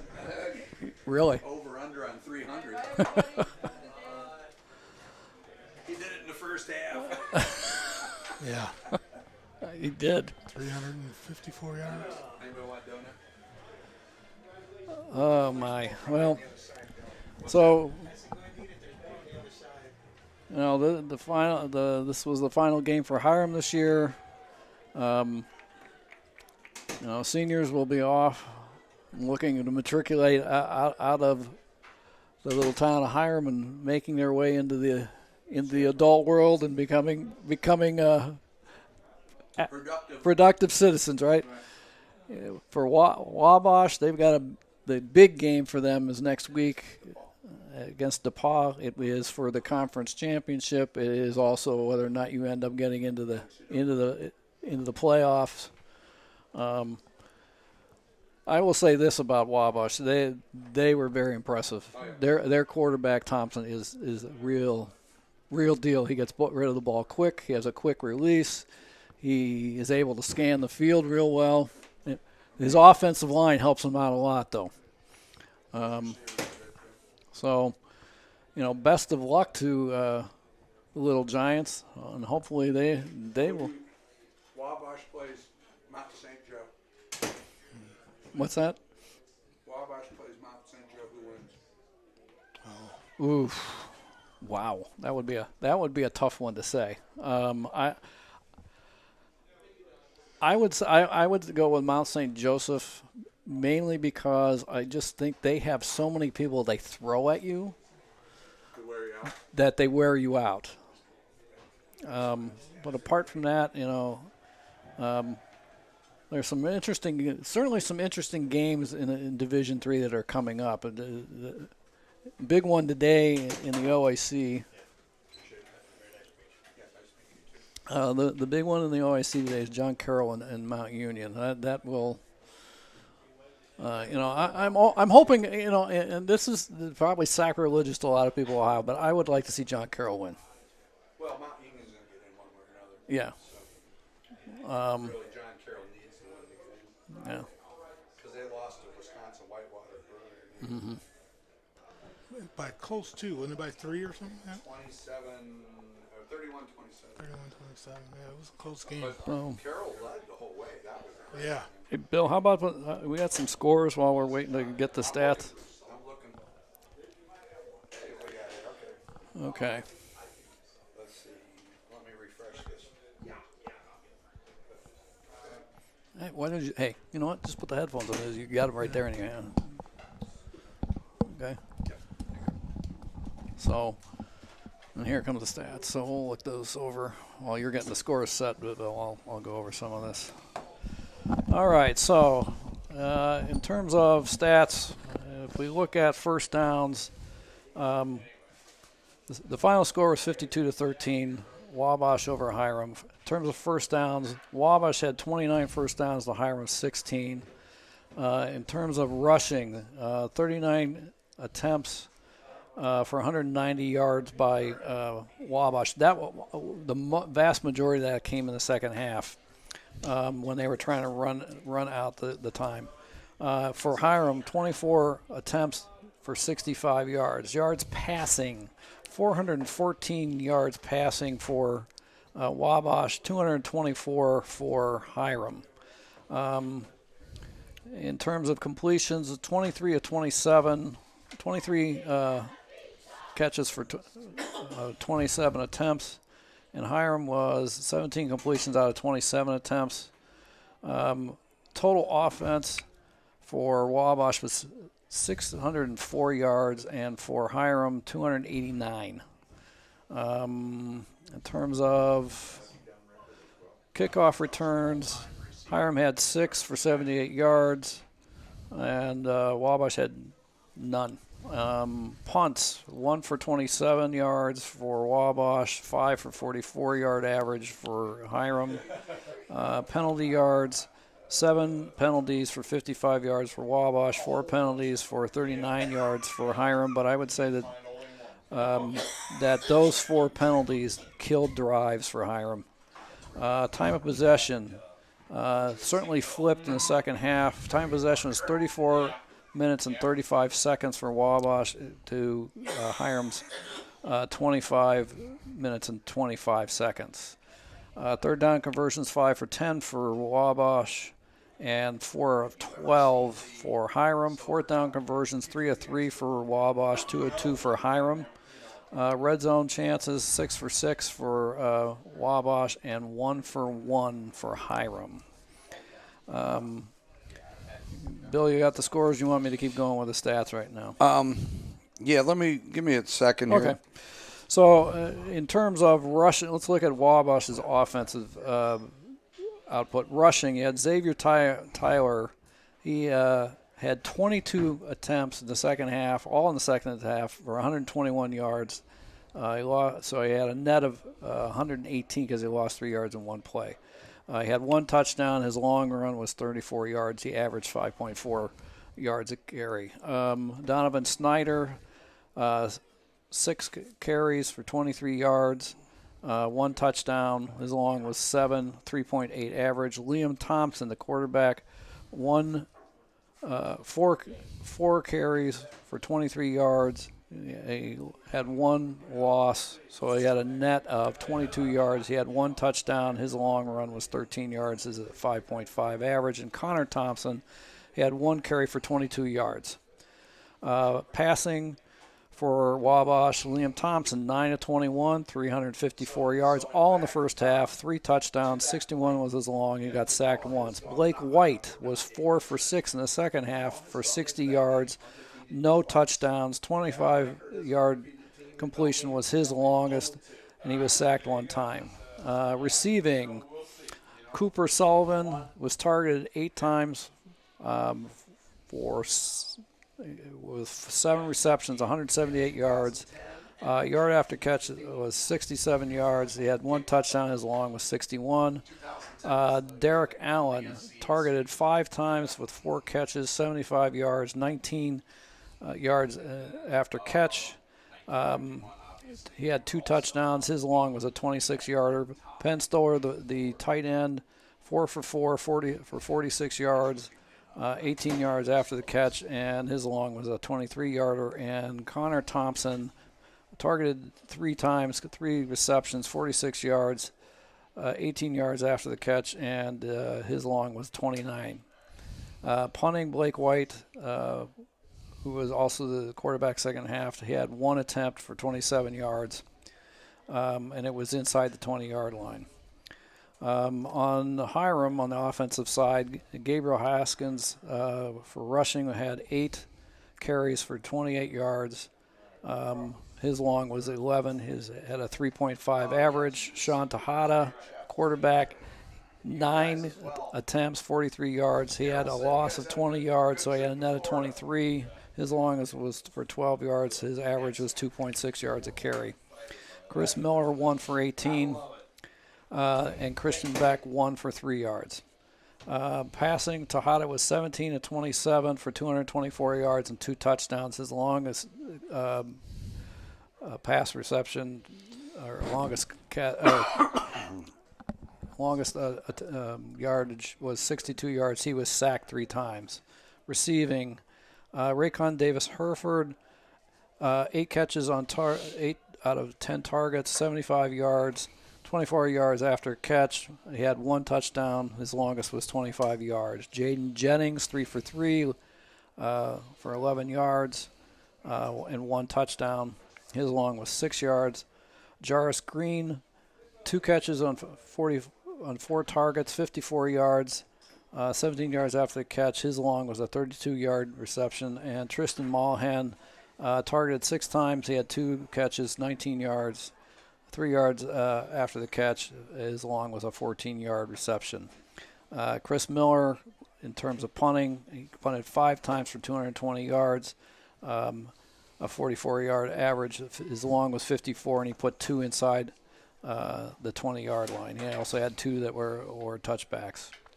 Defensively, for Wabash, Gavin Rupert had 4 unassisted tackles, 1 assist, 5 total tackles. Dylan Braun, 2 assists, 2 unassisted.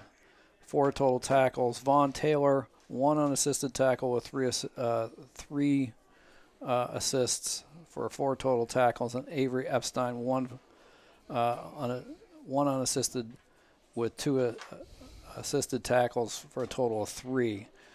For Hiram, Gavin Cruiser, 3 unassisted and 8 assists for a total of 11 tackles and 1.5 tackles for loss. Dylan Ballaker, 4 unassisted tackles, 3 assists, 9 total tackles, and a half a tackle for loss. Devontae Rivas, 6 unassisted tackles, 2 assists, 8 total tackles, and 1 tackle for loss. And Greg Wilson, 5 unassisted tackles, 2 assists, 7 total tackles. Bill, you want to go with scores? Yeah, we got some scores here. So in Division 3, we've got Waynesburg 14, Bethany 9 at halftime. We've got Worcester 34, Oberlin 0 at halftime. Teal 16, St. Vincent 6, halftime. Heidelberg 21, BW 14, second period. Ohio Northern 28, Otterbein nothing, second period.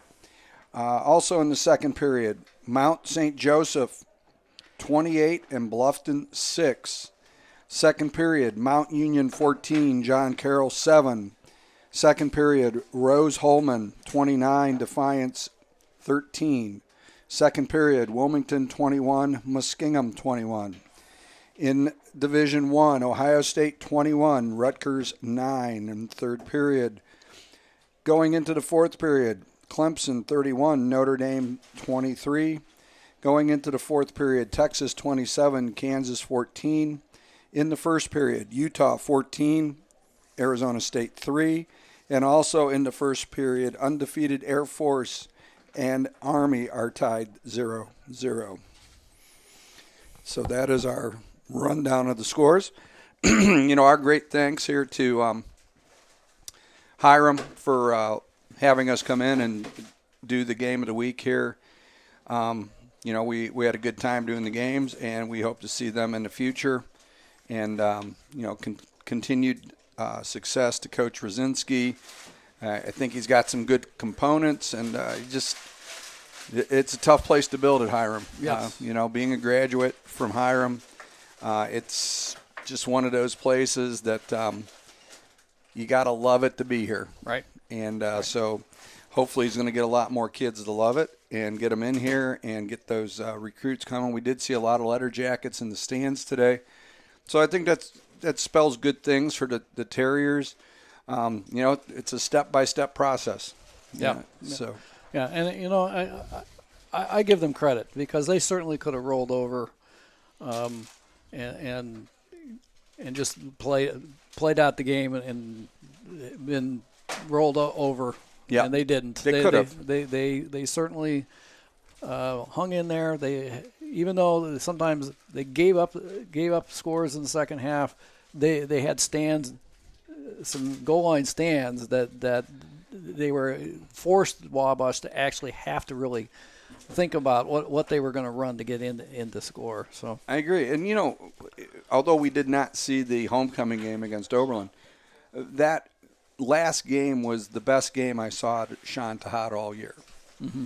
His rollouts, he had some nice zip on the ball. He had good opportune runs. Only being a sophomore, at least Hiram's got that to build around coming into next year. Right. So, I see good things for them. And our thanks, we are scheduled next week to do Bluffton and Defiance, and we will let you guys know if that changes or not.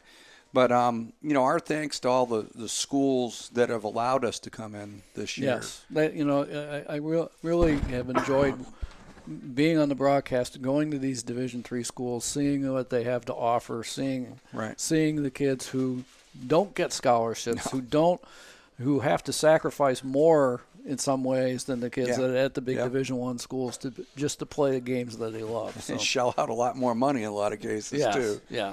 So I agree with you. Thanks to Oberlin and our trip to Geneva. What a wonderful place Geneva was going up there. So that's the nice thing about that part of this job is we get to see these campuses that we may have never been on for any other reason.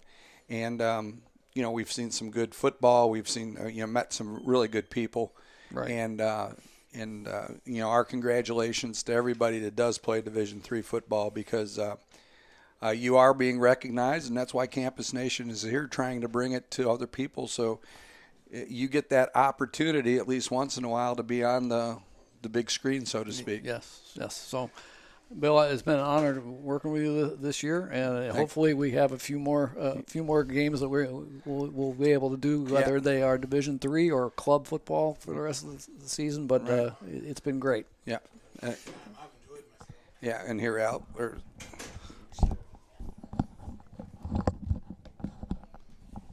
I certainly enjoyed myself. This has been a great opportunity, and these kids really love the game. At D3, they got to really love the game. Like you said, no scholarships, and they still got to make it to class. It's not a whole lot of excuses at D3. You still got to make it, and the high cost. Most of them aren't cheap, so it's a good testament to the sport. I think that, like I said, they really love it. So, but I appreciate the opportunity. This has been great, and I'm definitely sold on broadcasting games. This is great. Yeah. All right. Well, you want to sign off, Bill? And of course, we can't forget Rick Phillips here, the producer, the owner, the jack of all trades. So we thank you, Rick, for allowing us to get out here and do this again. And God willing, we'll be back doing it again next year. And for Doug Edwards and Al Matthews, my great thanks to you guys. It's been a lot of fun doing these games.